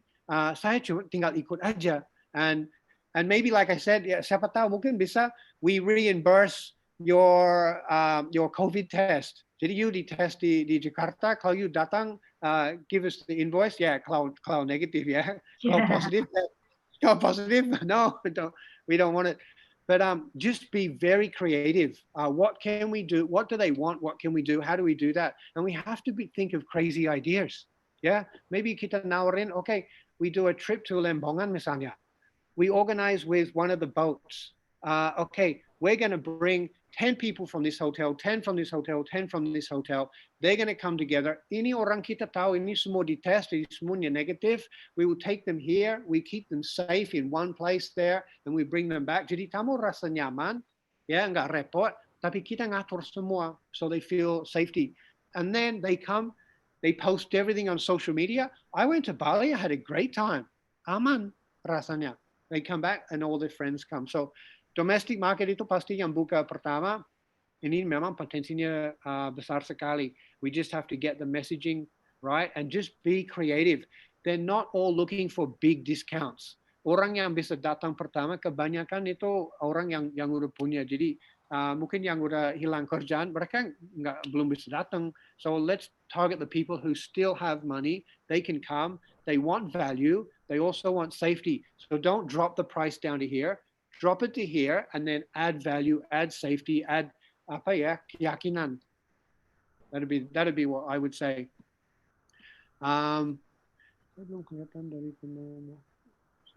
Any questions? I can stay online and just type my answer to Chris if we need to move on to your other presentations. I'm happy to type answers into the ones that are directed to me there. Sorry, I'm just having a look here. Sorry. Hi, Carly. Will demand decrease coming to Bali because of standard protocols in Indonesia generally? Please advise how to overcome this. So yeah, I think this is like what we were mentioning about people being afraid to come with the protocols and stuff. What do you think? Yeah, so exactly what was talking about before with the protocols. No, I don't think that the Aussie demand will decrease. I think it will be the way I see travel coming into play is once it's announced that Aussies can travel again, you will get the early adopters and the Bali lovers, long-time Bali lovers, they will book and come straight away. There will be other people who sit back and watch what those people are doing to give them the confidence to then come. Overall, no, I don't think it's going to decrease the demand for Bali. But do I think we're in a unique time in Bali to do things a little bit differently? Yes. Let's think about our traffic. Let's think about how we do things because we want those first people that come into Bali to be going back and saying, that was the best trip to Bali I've ever done. I've been coming to Bali for 23 years and, you know, everybody was so happy to welcome us back and we had an amazing time. Remember, people have had the freedom to travel taken away from them. And there is nothing that makes you want something more than having it taken away from you. So in actual fact, coming back into this, people are going to value travel far more valuably than they did before this because they've always had the option to do it. Even personal friends of mine have said, oh, I can't believe we didn't travel for the last 3 years and now we can't. All we want to do now is travel because they've had that taken away from them. Yep. Okay, I just got another question in from Pa Ido Bagus. Hi, good afternoon. Hope you're well and stay healthy. Thank you. He's a hotelier. He wants to ask this: how do we convince the guests to visit Bali again, even though the number of COVID patients is increasing, and we set the new protocols for the new normal? And I just hear news from the media. Our governor made a statement not to open the tourism at the moment until further notice, and the flight for overseas are still closed until now. Thank you. If I could, I'll open on this one, Carly. First thing I noticed, kemarin saya ikut ada webinar dari Amadeus, and they said itu kelihatan kalau setiap negara dari puncak COVID, berarti yang kasus yang paling besar, when it goes up and mulai turun. Dari sini, itu biasanya 2 atau 3 bulan sampai itu bisa mulai agak normal. Tidak 100%, tapi agak normal. So from the peak, we go down. Bukan dari 2 bulan, baru kita bisa mulai, okay, sekarang kita bisa buka lagi. Menurut Sangla Hotel, kalau nggak salah ya Pak Gus Agung, sekarang minggu depan di perkiraan ini puncaknya. So we can have a look from about now. We'll be looking at 2 to 3 months when we can start to open it again and do something quite, start to get back to normal. I know the governor is hesitant to open. Ya, coba bayangkan kalau kita gubernur, kita tanggung jawab untuk 4 million people and a big industry, kita tidak mau salah juga. So, ya mungkin banyak yang kok kasih tanggal Pak, but yeah, we have to understand this is a very difficult issue, a big responsibility. Tapi ya mudah-mudahan kita udah melewati puncak COVID, nanti kita bisa ya mudah-mudahan dalam waktu dekat kita udah bisa kasih perkiraan. Okay, maybe we can start to open in. Yeah, hopefully like September, October we can start opening up for international even. But hopefully, like even next month or the month after, we can start doing the domestic. But as we always said, as Carly and I said so many times, keep the dream alive. That's what we can do for now. Keep the dream alive. They won't come. I just want to chime in on something in there. I know I see it written by a lot of people in the groups like Bali is safe, Bali is safe, Bali is safe. And of course, that is the message we want to portray. But I think refrain from just saying Bali is safe because people take that as, oh, you just think it's safe there and you're ignoring it, right? So in your communication about COVID, you say Bali is doing well in this situation. Bali is working hard to maintain a safe environment. Don't just simply say the statement Bali is safe, because sometimes, especially in the Australian media, they take that as we're ignoring what is happening with COVID and we're just saying the words Bali is safe because we just want people to come back. So it's about the way you communicate that idea. Okay, so you want them to say, yes, we know, yes, there has been another COVID death, but still our numbers are very low, right? We are monitoring the situation. We are taking this seriously. We have steps in place to minimize the spread, and we have protocols coming to make sure that Bali can be as safe as it can be for when you return. So I just see that written all the time, Bali is safe, but I know then how that comment is ridiculed in the Australian media. So if we can watch our words on how we say that around that, we need to acknowledge the situation, right? Acknowledge that we're doing our best and we're handling it well, and that we're making sure that Bali is safe for when we open it up. That way you keep those guests inspired to go, oh, okay, they're working hard to make sure that when we come, it's going to be safe for us. Ya. Absolutely. Mungkin ada yang saya mau nambah juga. Ini mungkin ada perbedaan culture juga. Mungkin contoh seperti ini. Waktu saya syuting di Sangla, waktu ini baru mulai, krisis ini baru mulai, saya syuting Pak Direktur di sana. Nah, pas kita syuting, ada orang lewat pakai masker. Nah, Bapak bilang, oh jangan syuting kalau ada orang masker, nanti bule-bulenya takut. Sebetulnya kalau dari budaya orang Barat itu justru terbalik. If they see you doing all the safety thing, itu malah aman. Oh, okay, they're taking this seriously. Tidak diabaikan saja. So, if we say, oh, Bali safe, they won't believe that. But if we give the message, we're monitoring the situation, we're doing all the protocols, we're washing our hands, we're putting all the things, that will not scare them, that will not frighten them. That itu malah bikin, oh, okay, now I feel safe going there, they're doing the right thing.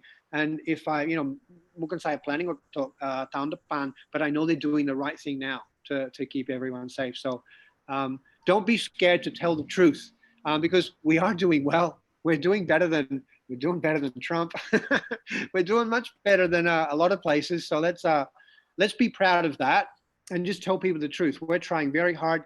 It's unfortunate we're getting COVID cases, but we're really fighting this. Everyone's doing the right thing. We've taken it seriously, we're doing the right thing, and we're preparing, rather than just coming out and going, Bali is safe, because then it gives those other channels to go, oh, look, these guys are just saying they're safe and they just had another death yesterday, so you're just saying, yes, we're acknowledging what's happening, we're working hard, we're getting ready to be there. Absolutely. Cool. All right, that's the last of the questions. Yeah, that's the last of the questions there, Carly. I'm going to pass it over to myself. So now I'm going to see if I can figure out how to share the screen.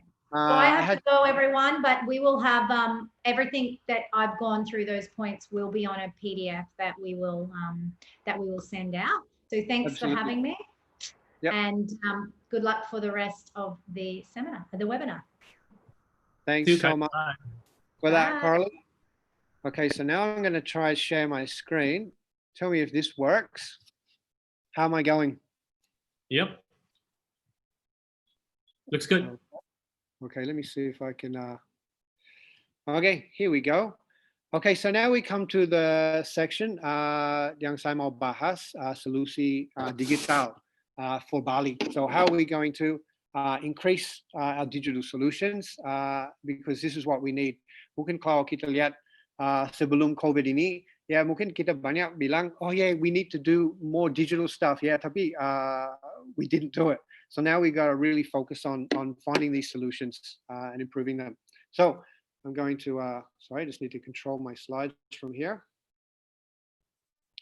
I'm sorry, just 1 minute. So here we go. Okay, so I'm going to talk about 3 solutions here, or 3 opportunities here.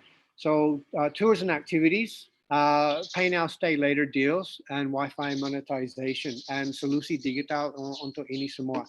Jadi untuk yang pertama, we're going to look at the pay now, stay later deals. Okay, so many people are doing this now, tapi itu bisa di-optimize, ya. Ada cara yang lebih bagus untuk doing this.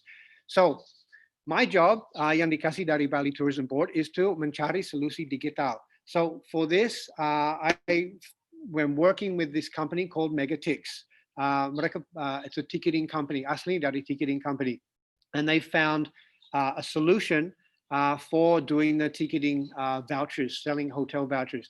Nah, ini udah mulai di Thailand. Kemarin sudah ada article, the 5 ways Megatix is helping the hotels in Thailand overcome the challenges. In the article, it mentions about Megatix is actively helping the hotels with a customizable software solution. So this is the way they're creating an end-to-end online booking process that can go straight into the website for the hotels. And you can see this has already been adopted by Accor and Marriott are already doing this. So they're doing the buy now, staycation later. So ini fokus kebanyakan ke domestic market pada saat ini, and they're going to expand it to the Western market or the foreign market. Ini sebagai contoh aja, they're doing the beach escapes. So they're putting the inventory for the different hotels in here. Jadi ini dari sini bisa langsung booking. Also, this is for Accor. For Accor, ini semua inventory Accor, mereka langsung masuk di sini. So if you look on here, you see all the inventory is here now. And here's the booking process. Jadi kalau kita klik Novotel misalnya, all the information is here. Now, ini connect dengan system ticketing Megatix. So if we look over here, it says buy now. Kita klik. Now, this is a pop-up. Langsung pop-up. We can choose the package. Okay, we'll take this one. Masuk sini. Nah, sekarang kita tinggal Pak Kusagung minta nomor kartu kredit ya, biar kita libur. You can see here, it's just a pop-up. So this is super important. This is not a backlink. Kebanyakan hampir semua, when you use an affiliate, kebanyakan itu backlinking. Jadi kita klik book itu keluar dari website kita, masuk di website affiliate or the booking engine. So they get the data, they get the SEO benefit. This is very different. This is why kita pilih ini. It's a pop-up in your website. You get the SEO benefit, you get the data. Secara legal, the data is yours because it happened in your website. Is it working? Well, what do you think? 1 month, total sales is 30 million baht. That's about $1 million just from this one system. Why is it this much? Because the system, seperti kita bilang tadi waktu bicara dengan Carly, we need a very efficient, fast booking system. When people click, they go, oh, that's a great deal. I want that. If they click and it goes to an inquiry form or it goes to some difficult way of booking or send an email, malas, they don't do it. But if they click, pop up, how many nights do you want? Or, they can choose it. They can langsung check out and they pay.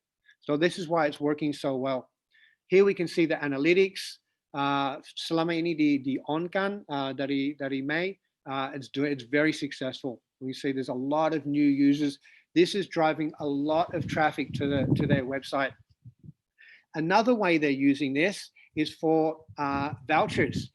So they did this for food and beverage vouchers. Nah, ini sebenarnya ditarget untuk orang yang inap di hotel. Ternyata ini banyak orang yang tinggal di Bangkok, mereka beli ini, they come to the hotel, seharian mereka habisin voucher. If it's finished, then they buy another one. And they're sitting by the pool, they buy. Katanya ini laku banget yang ini. It's very successful. So that's the voucher they're doing there. So that's the pay now, stay later system. If you guys, I will send you a link. If you want to implement this, I can get this implemented langsung. It's very easy and it will increase your sales very, very fast. So that's the first thing yang kita mau talk about. The next thing is here, tours and activities. Tours and activities, this is a huge opportunity. And now all the hotels harus bisa cari revenue di luar hanya the hotel aja. You have to maximize your revenue from other sources. So let's look at the market size for tours and activities. Kalau kita lihat di sini, ini secara global. Activities is 10% of people's spending for traveling. I think in Bali it's actually more. Karena ini secara global. Sorry if you can hear the motorbike. Next time I won't do the webinar outside. I'll do it inside. Ini global, so ini termasuk rail. Di sini di Bali nggak ada kereta api, so the spending for activities I think is much more, but minimum 10%. More than 80% of bookings for tours and activities orang booking in the destination. For hotels and flights, biasanya di booking 8 sampai 12 minggu sebelum mereka berangkat. For tours and activities, hampir semua 80% lebih di booking pas mereka udah di destinasi. They do the research and the planning before they arrive, but they book when they arrive. This is to show tours and activities itu memang sangat terbelakang with digital solutions. People are really booking in the destination. They're booking from agents, hotel, and then a lot is from drivers. So let's have a look at the market here. This is 2018 in Bali. We had 19 million tourists.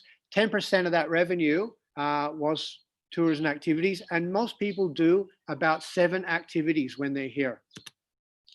In numbers, about $2 billion a year, US dollars a year for tours and activities in Bali, just Bali. Kalau 80% itu di booking when they're in Bali, itu berarti there's $1.6 billion of money for tours and activities being booked on location when people are here. How much of that money are you guys getting? Well, you're not getting very much, because if we look at our hotels, you can see the concierge, it's a very small amount. Yeah, it's only about 5%. Okay, most of them are booking from agents or other channels. So here's the problem with tours and activities, okay? It's so inaccurate. Ini kebanyakan itu masih manual. You want to book a fast ferry, you want to book a Bali swing or something like that. It's all still manual system.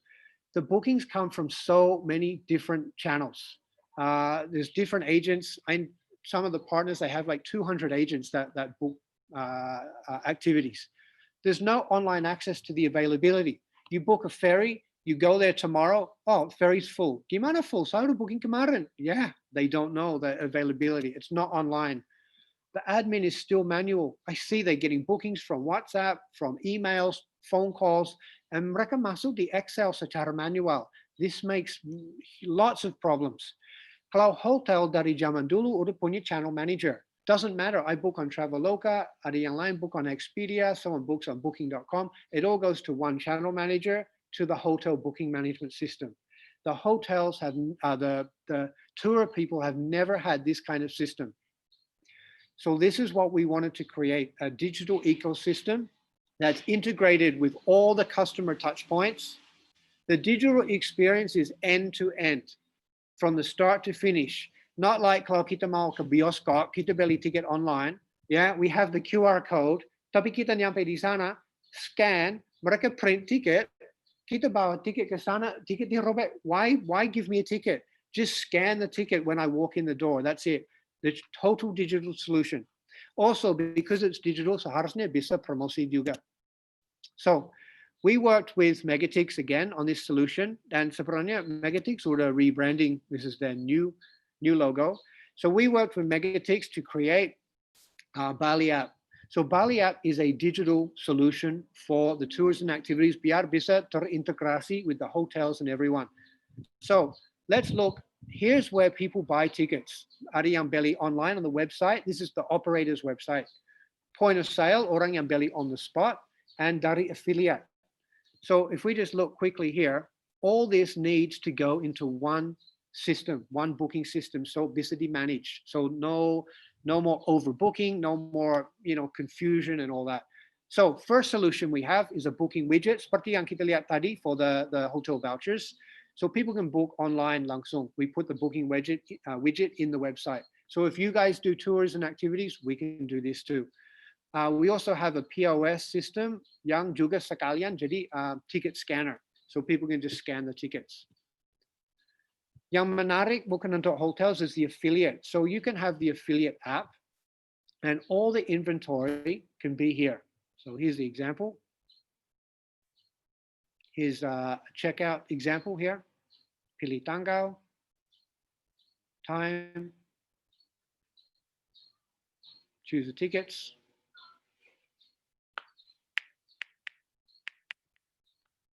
Put in the price. And then we check out. And of course, we want to get data. So we minta name and email.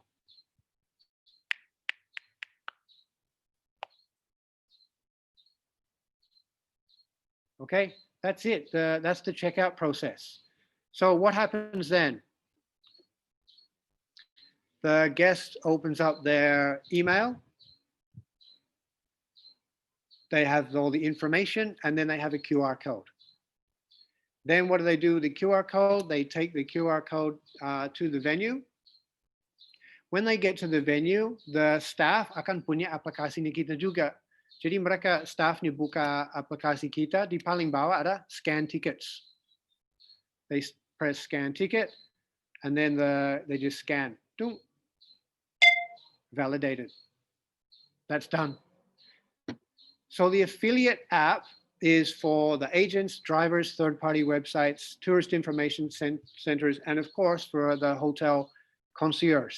So you can have an iPad in the lobby, or even the concierge can do it on their phone, and all the inventory can be there. And what would you like to choose? And the guest can choose whatever experience they want to do. I recommend is using an iPad. Now, if you're worried about the COVID thing and people, I don't want to touch the iPad, you can get antimicrobial screen protectors. So, and you can even put a sign antimicrobial. So there's no danger people using an iPad. It's totally safe. So if you have a website, here I use the example with the Oberoi. I hope they don't mind. It's a beautiful website. That's why I used it. The very top, you can see they have experiences. If I click experiences, it opens up. I chose to just use this as an example. Adventure cycling. Here's all the information, the pricing. But if I want to book, it's email concierge or call. How many people do you think will do that? Not many. So if you have a system like this, if you get one booking, pasti maybe 50 that you lost, because people just won't do that. So a better system is using an integrated booking system. So we can put a book button right there. If it's your tour, an in-house tour the hotel owns, it can be yours and it goes. If you're doing tours for other operators, we can put an affiliate link here. And the booking, if we do affiliate, the booking happens in your website. It does not leave your website. It connects to the Megatix ticketing system. So this is what we created. It's an entire ecosystem. We have the website widget, the point of sale scanner, and the affiliate app, and that all connects to one dashboard. Okay. Now, what about the customer who comes to your concierge or the front desk and asks, I want to do, a tour, I want to do an elephant ride, or whatever. You spend a lot of time, kasi banyak waktu untuk jelasin, oh, ini ada option A, B, C, D, and they say to you, I just want to think about it. Yeah.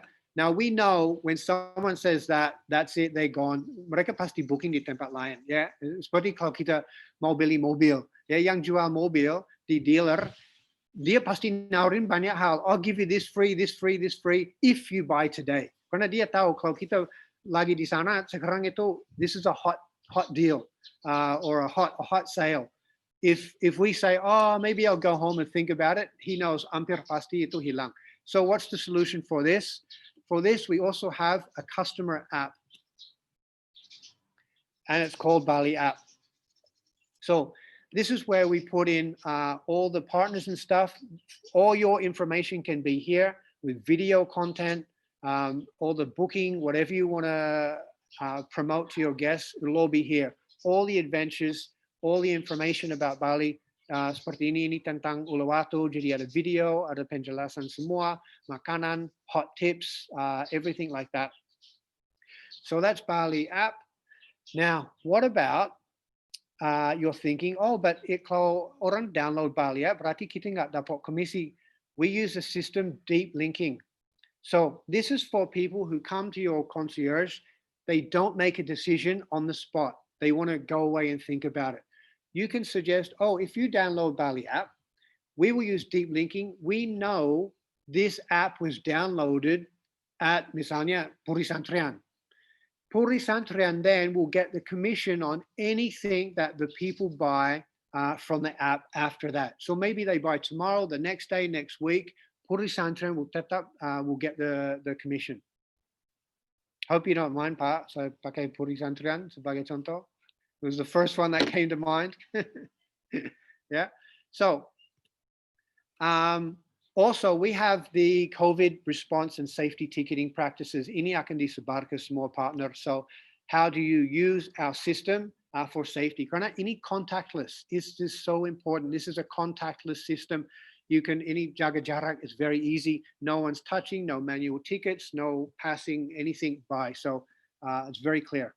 So that is baliapp. I hope you've got the sound loud on your computer, because I'm going to show you a little video.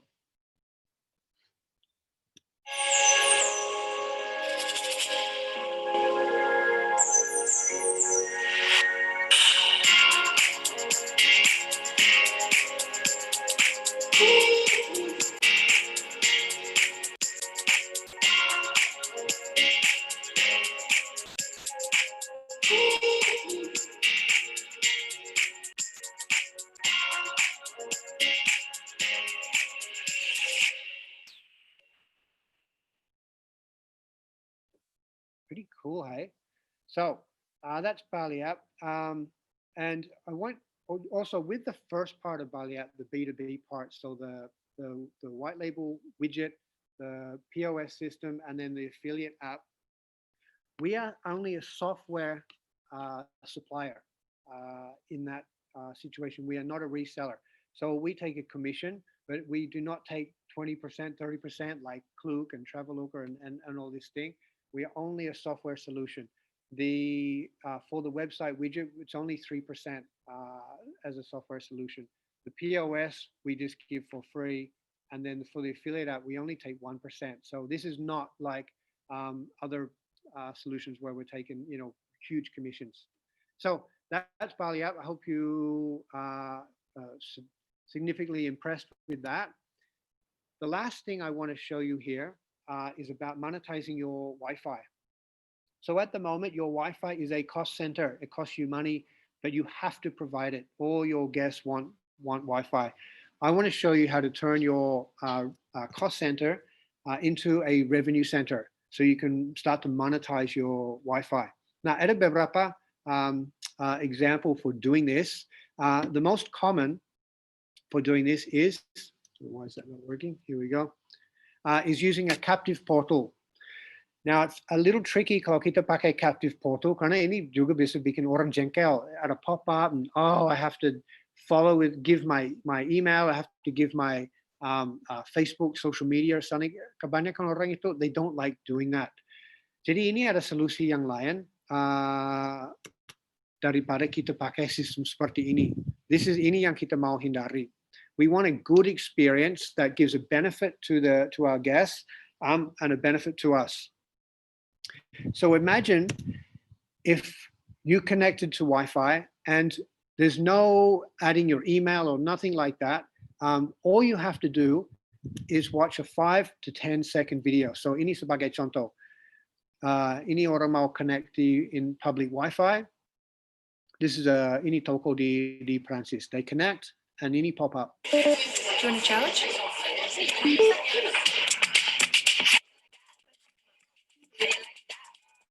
What you think of me now? That's it. Now they're logged into the Wi-Fi. Tapi mereka harus nonton video dulu. So itu iklan untuk Samsung. Nah, setelah iklan selesai itu langsung ke landing page. Samsung pay very good money for these ads. They pay per view, bukan per click. So setiap kali ini ditayang, itu Samsung harus bayar. And kita punya banyak pengiklan yang ingin ikut cara seperti ini. In a hotel, they could pay anywhere from maybe 5 cents to maybe 50 cents per view. So the return on investment is very big. Ada dua cara yang kita bisa pakai sistem ini. Yang pertama, in-house advertising. So you can use it just to promote your tours, your beverages, your cocktails, your dinners, whatever. Or you can allow third-party advertising. Dan third-party advertising itu juga bisa difilter. Jadi misalnya, you don't want the competitor to advertise. No problem, you just block it. You only want to advertise your activity partners or your food and beverage partners or something. Okay, itu bisa difilter. So this can become a revenue center now. And the revenue can be very impressive. So the system is very simple. Kalau orang mau connect, they access the Wi-Fi. It pops up with the customizable portal. They watch a video, 5 to 10 seconds. After the video, langsung ke landing page. That's it. They're logged in. It's very easy for them to log in. And the advertising itu disesuaikan dengan target audience. So we know the jenis HP. And we know also the applications they have. So the ad yang mereka lihat itu beda. So if I see an ad, I will see an ad yang targeted untuk saya. Kalau itu perempuan yang lihat, itu targeted mungkin sepatu atau apa yang something for them. So this is to monetize your Wi-Fi. So as a high traffic network, you can earn money by monetizing the Wi-Fi. You can optimize the customer's experience and improve the Wi-Fi. You need to manage the Wi-Fi experience, and you can boost the website traffic and your social media reach, because you can direct people to your social media or your landing page. You have an event, whatever it is where you want to direct people, you can use this system. You make a little video, just use your phone to make the video. It doesn't have to be, a big production. Use your phone, feel like an Instagram story, and then direct them to a landing page. Very effective. It's plug and play. The technology is very easy to integrate into the Wi-Fi structure. It's scalable. Ini bisa dari small coffee shop sampai Angkasa Pura, and we're talking with Angkasa Pura now. So hopefully soon that it will be ready. And you have a dashboard. You can see all the analytics, how many people are advertising, how many people saw ads, everything you can see here. It's very clear. These are some of the partners yang sudah pakai this technology, and many more. Ini udah kalau di Eropa udah banyak sekali. Kita yang pertama yang ajak mereka datang ke Indonesia untuk give us the benefit for this system. So that's the 3 technology solutions I wanted to show you guys. I hope they are beneficial to you. If you guys are interested in looking more at these solutions, you can. Where is this? Here we go. You can contact me. There's my email. We also will send you a link. So that will be, I think Pak Freddy's going to be sending that soon. Yes, we sent already. Oh, sampun nggak, Pak? Okay, good. Okay, so yeah, you guys got the link. You can find out about the information. And then also we got Jack next, who's going to give you some more software solutions that I thought are very interesting. So I think that's it from me. Thank you so much for your time. I hope this was beneficial. Let us know too if you enjoy this, and if there's more information you want, anything else you guys want to learn. We want to make more webinars because we think this is a great opportunity. Biasanya kan orangnya lagi sibuk di tempat kerja. Now we're all at home. Let's try and learn. So we're very interested to hear what do people want to learn at this time. So, Pak Jack, yes, I'm going to hand it over to you. Or maybe I'll give you a little introduction first. Or do you want to introduce yourself? I met Jack. Yeah, I'll introduce myself because we're running out of time. So let me introduce myself so that we can just move on. Otherwise, people are going to drop off already. Yep. Okay. How do I stop? Here we go. There you go. Okay, let me share my screen. Hello, everybody. Hello, Jack.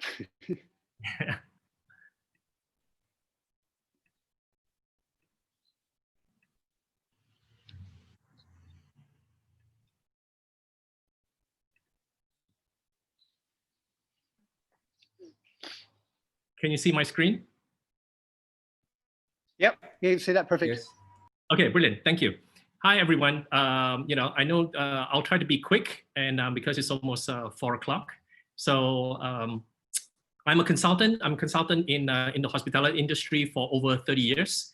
And so, I'm really excited to attend this webinar and share my experiences with you all. So let me start. So everyone says, it's the new normal. And, and when we hear the word new, everybody freezes up and they'll be like, oh my God, it's new. So, it's like, it's a new way of doing things. It's a new system. And so everyone usually, they'd be like, oh, it's new. I don't know how to do it. Nobody has trained me before. So it's almost like a deer in a headlight, when the car is coming and the deer is there and it's like, oh, stuck, and they freeze. So I would like us to use a different term, and it's called the next normal. So, we're doing something different, and therefore it's not new, it's just different. You still have to check the guests in, you still have to smile, but we're just going to have to do it differently. So, think about it, it's not like it's new, it's just like, something different that we're doing. So how do we get ready for the next normal? First suggestion is press reset. We need to reset our thinking, our strategy, and also our rates. Because if you have the top rate when during the peak season, I don't think you're going to get it this time. So because of the COVID, because of the travel limitation, so that you need to rethink this thing. So the most important thing is for you to start to reset. And that means go back to basics. So, sometimes, we do it every time, over and over again, and we forgot, we need to go back to the basic. And that is the most important thing that we have to do, right? Back to basic. And sometimes we are too clever. We're trying to say oh, prepayment, non-refundable, non-cancelable, restriction this, restriction that, and everything else. Now with COVID, everything is wiped clean and we're back to basic. So what are the trends that we're seeing right now? So from the discussion before, if you've joined us from the beginning, so they were talking about and I agree as well, it is the domestic travel. The domestic travel for sure will recover faster than the international. So our domestic flight will open first, Jakarta will open first before you're going to get international flight from China, from Australia, from Europe, from the US. So you need to now start thinking about for the domestic travel, who are these people that is going to come? The very first people that is going to come are the business travelers, the ones who are having to come here to be on business. And therefore, they need to go and do meetings because they have to go and get the test. The test is expensive. They need to get a letter of approval. So all those things, right? So you need to look and say, for your hotel or even for your villa or your homestay, you need to think and say, oh, what are the target that I need to be able to do to target for the business traveler? And what do they want? What do their needs are? The needs of a business traveler is very different from a solo traveler and a couples. So I see it's business traveler first, and then the solo traveler and the couples that will come in. And the next and lastly would be families and children. The families and children, I think, will be the last because they'll be like, oh, I'm not taking my kids anywhere. Is it safe yet? And so, they don't want to go through that hassle. It's let's stay at home first. Suggestion is that you need to keep calm and take control. But how do you do that? The journey of a travel still stays the same. That's the basic part. The basic part of the dream, plan, book, experience, and then share. That's all the same. So nothing has changed. Only the way that you do and how you target them, that will change. So be prepared. Don't wait until a news comes up and say, now, wow, Australia just opened. What do I do now? So like Kylie was saying, that you need to be prepared. And you need to create demand. So the next slide I'm going to show you is, what are the 3 steps? It's just only 3. for you to get to a revenue recovery. So step one is rebuild trust. You need to rebuild the trust. Step two, rekindle the relationship. And step three is to accelerate digitization and automation. So let's look at step one, which is rebuild trust. First of all, you need to keep your customers informed. Inform about your cleaning procedure and how you're going to keep them safe. You must update your website. A lot of people have not updated their website with what's going on. You need to tell the customer what you're going to do to keep them safe. How are you going to clean your rooms differently than what you've done before? You know, will you be wearing masks? Things like that, right? So update your website, and definitely don't forget your Instagram, your Facebook profile pages as well. So those are very important. So you need to think about that and make sure that they are updated. And the way is, you know, you need to show that you care. Create a story to encourage customer to stay healthy. You know, nothing to do with coming to stay, but you are showing of caring, you're creating the communication, right? It could be like, you know, oh, exercise daily, eating fruits and vegetables, because we know based on all the news that if you keep yourself healthy, even if you get infected, the disease doesn't make you so sick as the ones who are less healthy. So, you know, you need to create that. So it could be a message that says an apple a day keeps the doctor away. That could be something playful. So, you know, something that you show you care. And then manage expectation is that when they come, when it's time for them to come, whether it's domestic market or Australian market, what are they going to expect different from your hotel? You know, last week I saw a webinar where the Westin Nusa Dua showed that they have built this plastic thing, you know, this plastic screen at the reception area for check-in and check-out, right? So that may not work for you, or that may work for you. So you need to think, and you need to anticipate and inform the customer who is going to be your guest that what are they going to expect, so that they're not in shock. And most importantly, during the stay, make sure you deliver what you promise. So, you know, like point number 2, you say like, hey, you know what, an apple a day keeps the doctor away. Maybe when they come and stay, there is an apple in the room, right? So it could be something that is like, you know, a little bit playful, something different that you can do. The next thing is, you know, I know there's a little teddy bear. Mask or no mask? You know, there's a lot of all these questions. I know that, you know, sometimes you get stopped by the police here when you're on your motorbike and they ask you to wear a mask. So sometimes, you know, they don't know, you know, like the foreigners do not know, am I supposed to wear a mask or no mask?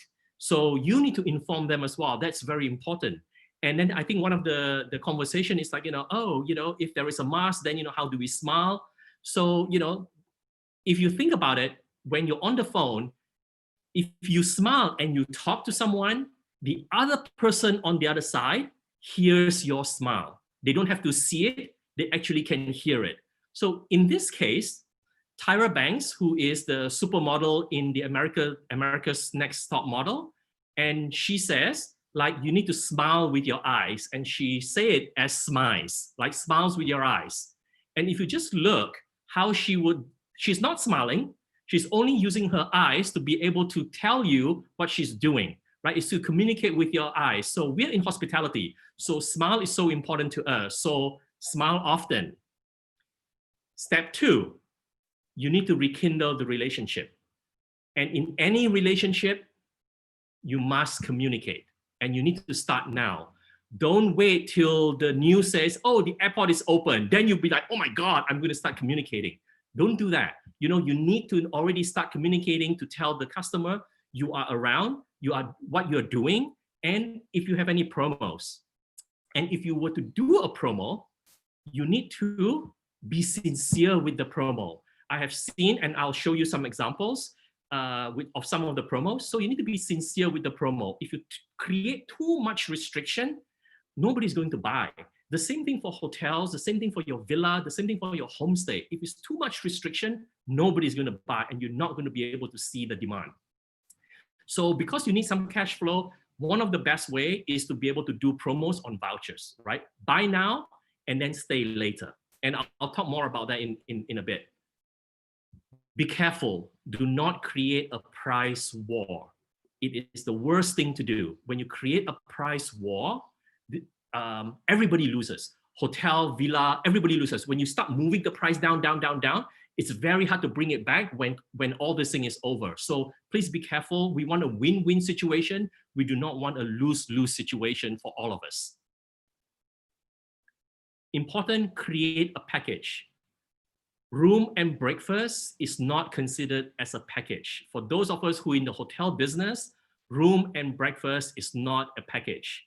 A package is things that is room, a spa, a car rental, things like that, where you package it into it and you sell them in a bulk. So the most important thing is you have to add value. Please add value to it, because if there is no value, people are not going to buy.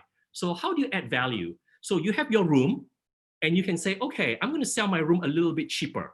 But the customer doesn't know what your room rate is because you've reduced it. And when you dump into a package, they don't see what is the rate of your room component.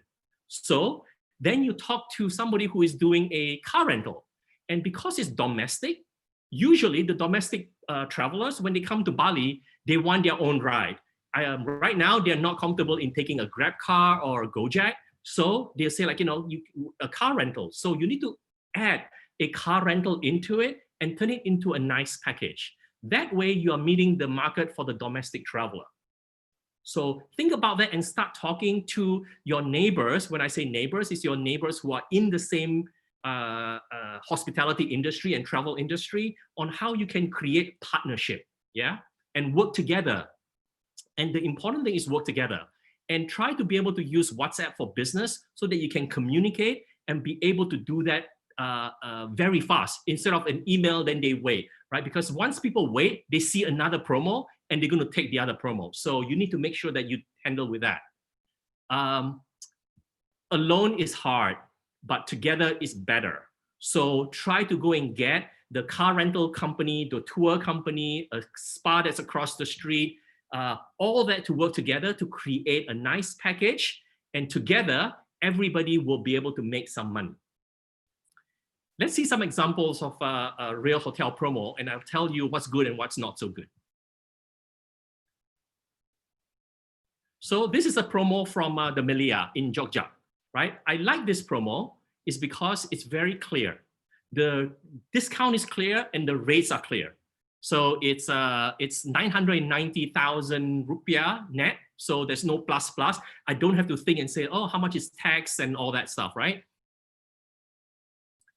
And make it feel like an awesome deal. 2 nights stay for under one juta. Wow. 2 nights stay with 1 dinner and it's 1.2 juta. And you think about it, it's like, oh, wow, you just do a quick calculation in your head. You don't need a calculator, and you'd be like, dinner is going to cost me at least 500,000, like 500 ribu. And so minus 500 ribu minus 1.2, oi, hebat banget ya. So it's really, really good. So be flexible. If you look at this advertisement here, this promo, it says no blackout dates. So you'd be like, great, I can come for Christmas, I can come from New Year, doesn't really matter. No blackout dates.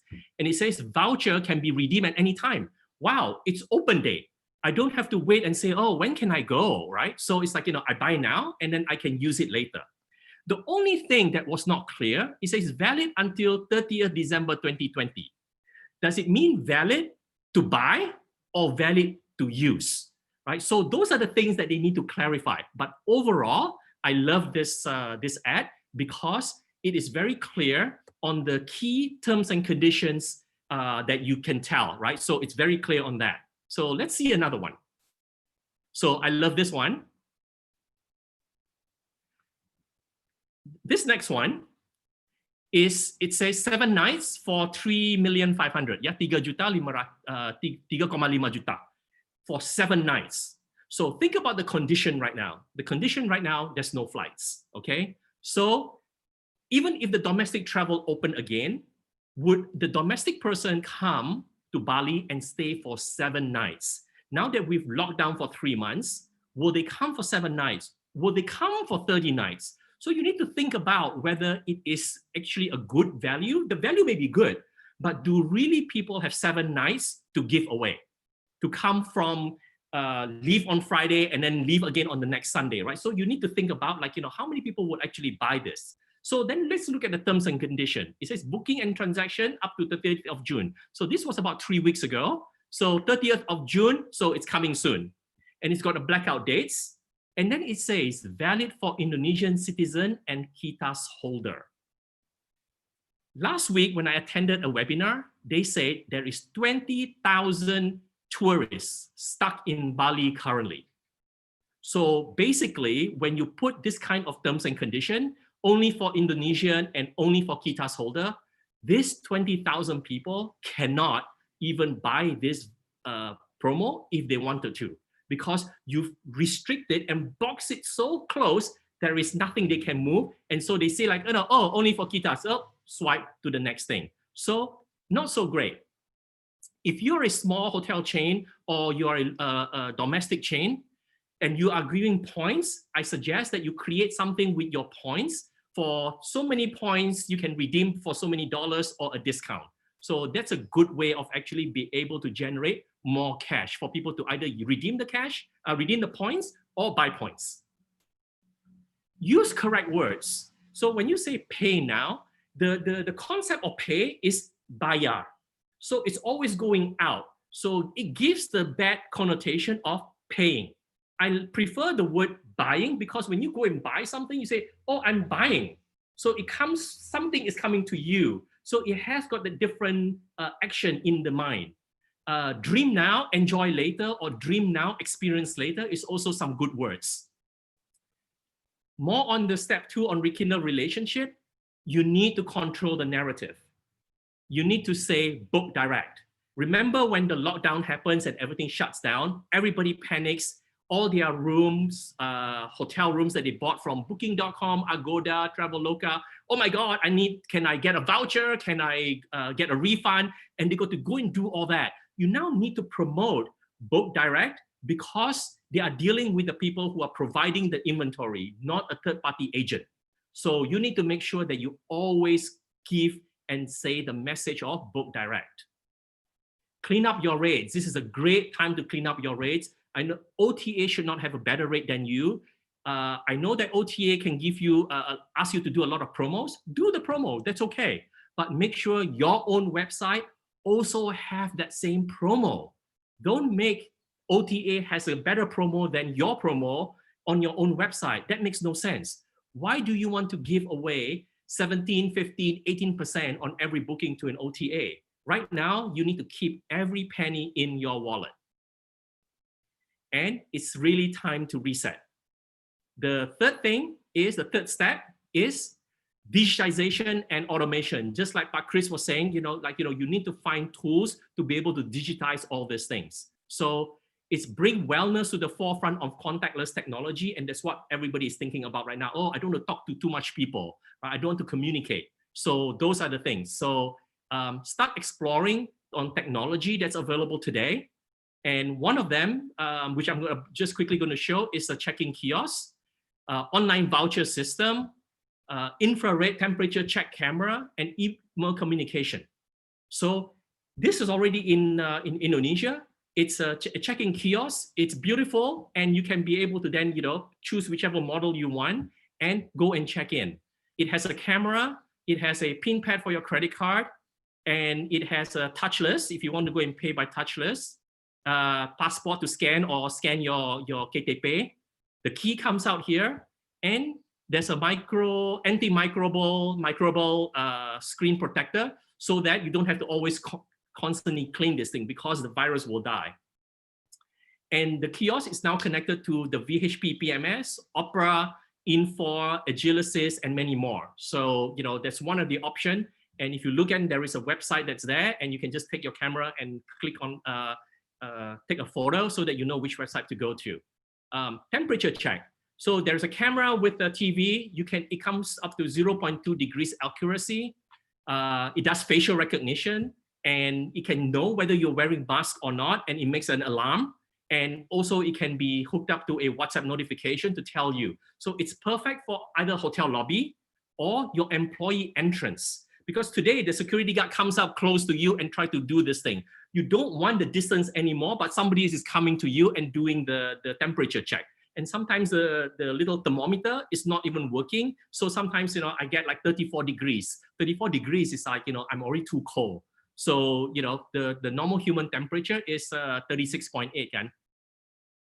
So next slide is the voucher system, which you've seen just now on the Bali app. So that's one thing that you can be able to use that and put it into your booking engine. And maybe you can ask your booking engine provider, do you have this capability, right? How do I sell a voucher without an actual date there, right? So almost like a ticket.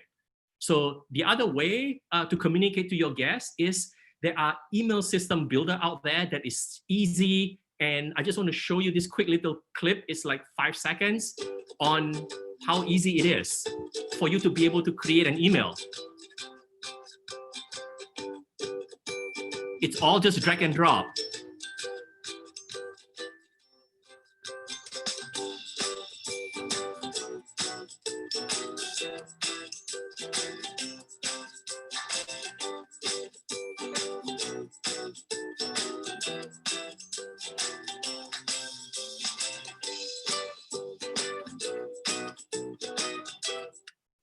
So you just need to go and, you know, change the picture and then type in the content and it's done, right? So it's super, super easy. So in summary, the 3 key steps to revenue recovery is rebuild trust, rekindle your relationship, and accelerate your digitization and automation. So thank you, everybody. I'm just 1 minute behind my slide schedule. Thank you. Chris, all to you. Thank you, Jack. Sorry, I went a little over time, I noticed. Sorry about that. I think that was nerves. Pak Gus Agung, mungkin saya bisa ajak Pak Gus Agung, mungkin ada yang mau di-sharing. Sorry ya, belum sempat bicara ya. Ya, you masih mute. Oh ya, yep. It's okay, Pak Chris. Ya, nice to hear. Bagus banget acaranya. Thank you. Oke, jadi hi guys, selamat sore. Jadi saya sebentar saja ya, Pak Chris ya. Pak Jack juga. Siapa lagi masih di sini? Mungkin Ibu Kimli, Ibu ada. Mungkin saya sebentar saja di sini. Mungkin saja. Jadi ini adalah apa namanya? Digitalisasi is a must ya. Jadi saya pikir Bali itu digital island gitu loh. Mungkin ini bisa 1-2 tahun lagi ya. Yang Pak sampaikan tadi memang betul sekali. Bagaimana caranya kita mengkompakkan semua. Sekarang ini kan masih hanya room saja ya, kamar-kamar saja gitu. Jadi saya pikir in the future semuanya kita more digital gitu loh. Jadi aktivitasnya dan lain sebagainya it's more digital. I think it's more good for Bali karena 70% mungkin lebih ya orang yang datang ke Bali itu sudah through digital. Dari dia booking pesawat sampai dia apa namanya hotel. Tapi aktivitasnya itu Pak Chris masih they still use manual ya, pakai apa? No manual ya. Booking ya, so booking through driver, orang di jalan begitu ya. It's very apa old lag gitu ya, lama dah sunset banget sistemnya. Mungkin this is time for Bali to scale up ya our system gitu. Tapi semua yang jual seperti itu Pak, seperti sopir, seperti itu tetap harus jalan, cuman mereka harus pakai sistem digital. If they don't, ya nanti ketinggalan. Oh, I don't want to do a manual system. Jadi we have to put technology in their hands, so the driver can still sell, but he can do it on his phone. Oh, kayaknya putus. Ya. Kayaknya putus sinyal. Oh, okay. I think we lost Pak Gus Agung mungkin. Okay, I guess maybe we'll wrap it up. We still got Jack here. Jack, thanks so much for your participation. Thank you. Yeah, and we'll try and do this again sometime. I think the material you shared was very beneficial. I think we'll try and organize another webinar. We can get maybe feature what you were doing a little more without waiting for an hour and a half. TB, thanks for joining, mate. We'll see you in the next one next Tuesday. And I want to say thanks to everybody, all the attendees who came along and listened to us speak. We hope that we shared some good information with you. Again, if you want any further information, we shared the link there. You guys can click on that and you can get more information, and we'll update you more. And hopefully we can do more webinars, and then we can hopefully we can open up Bali soon enough and use all this information to everybody's benefit. Okay, guys, thank you so much for coming. This has been a good experience. Oh, we got Pak Basagung back again. We were just wrapping up, Pak. We'll just say goodbye. Yeah, no problem. Yeah, it's okay. Jadi itu aja ya, saya ingin sampaikan. See you again ya. When the next webinar? So next Tuesday, itu yang khusus untuk activities and tours. Jadi kita jelasin teknologi untuk ini. Oh, that's good. I will be there. Yeah, I will join you. Yeah. I was thinking mungkin kita bikin lagi for the hotels. Thank you ya, Pak. Ya. Sukses semua. Thank you, Ron. Thank you, Pak. Thank you everybody who is attending. Terima kasih. Thank you. Bye. Thank you. Bye.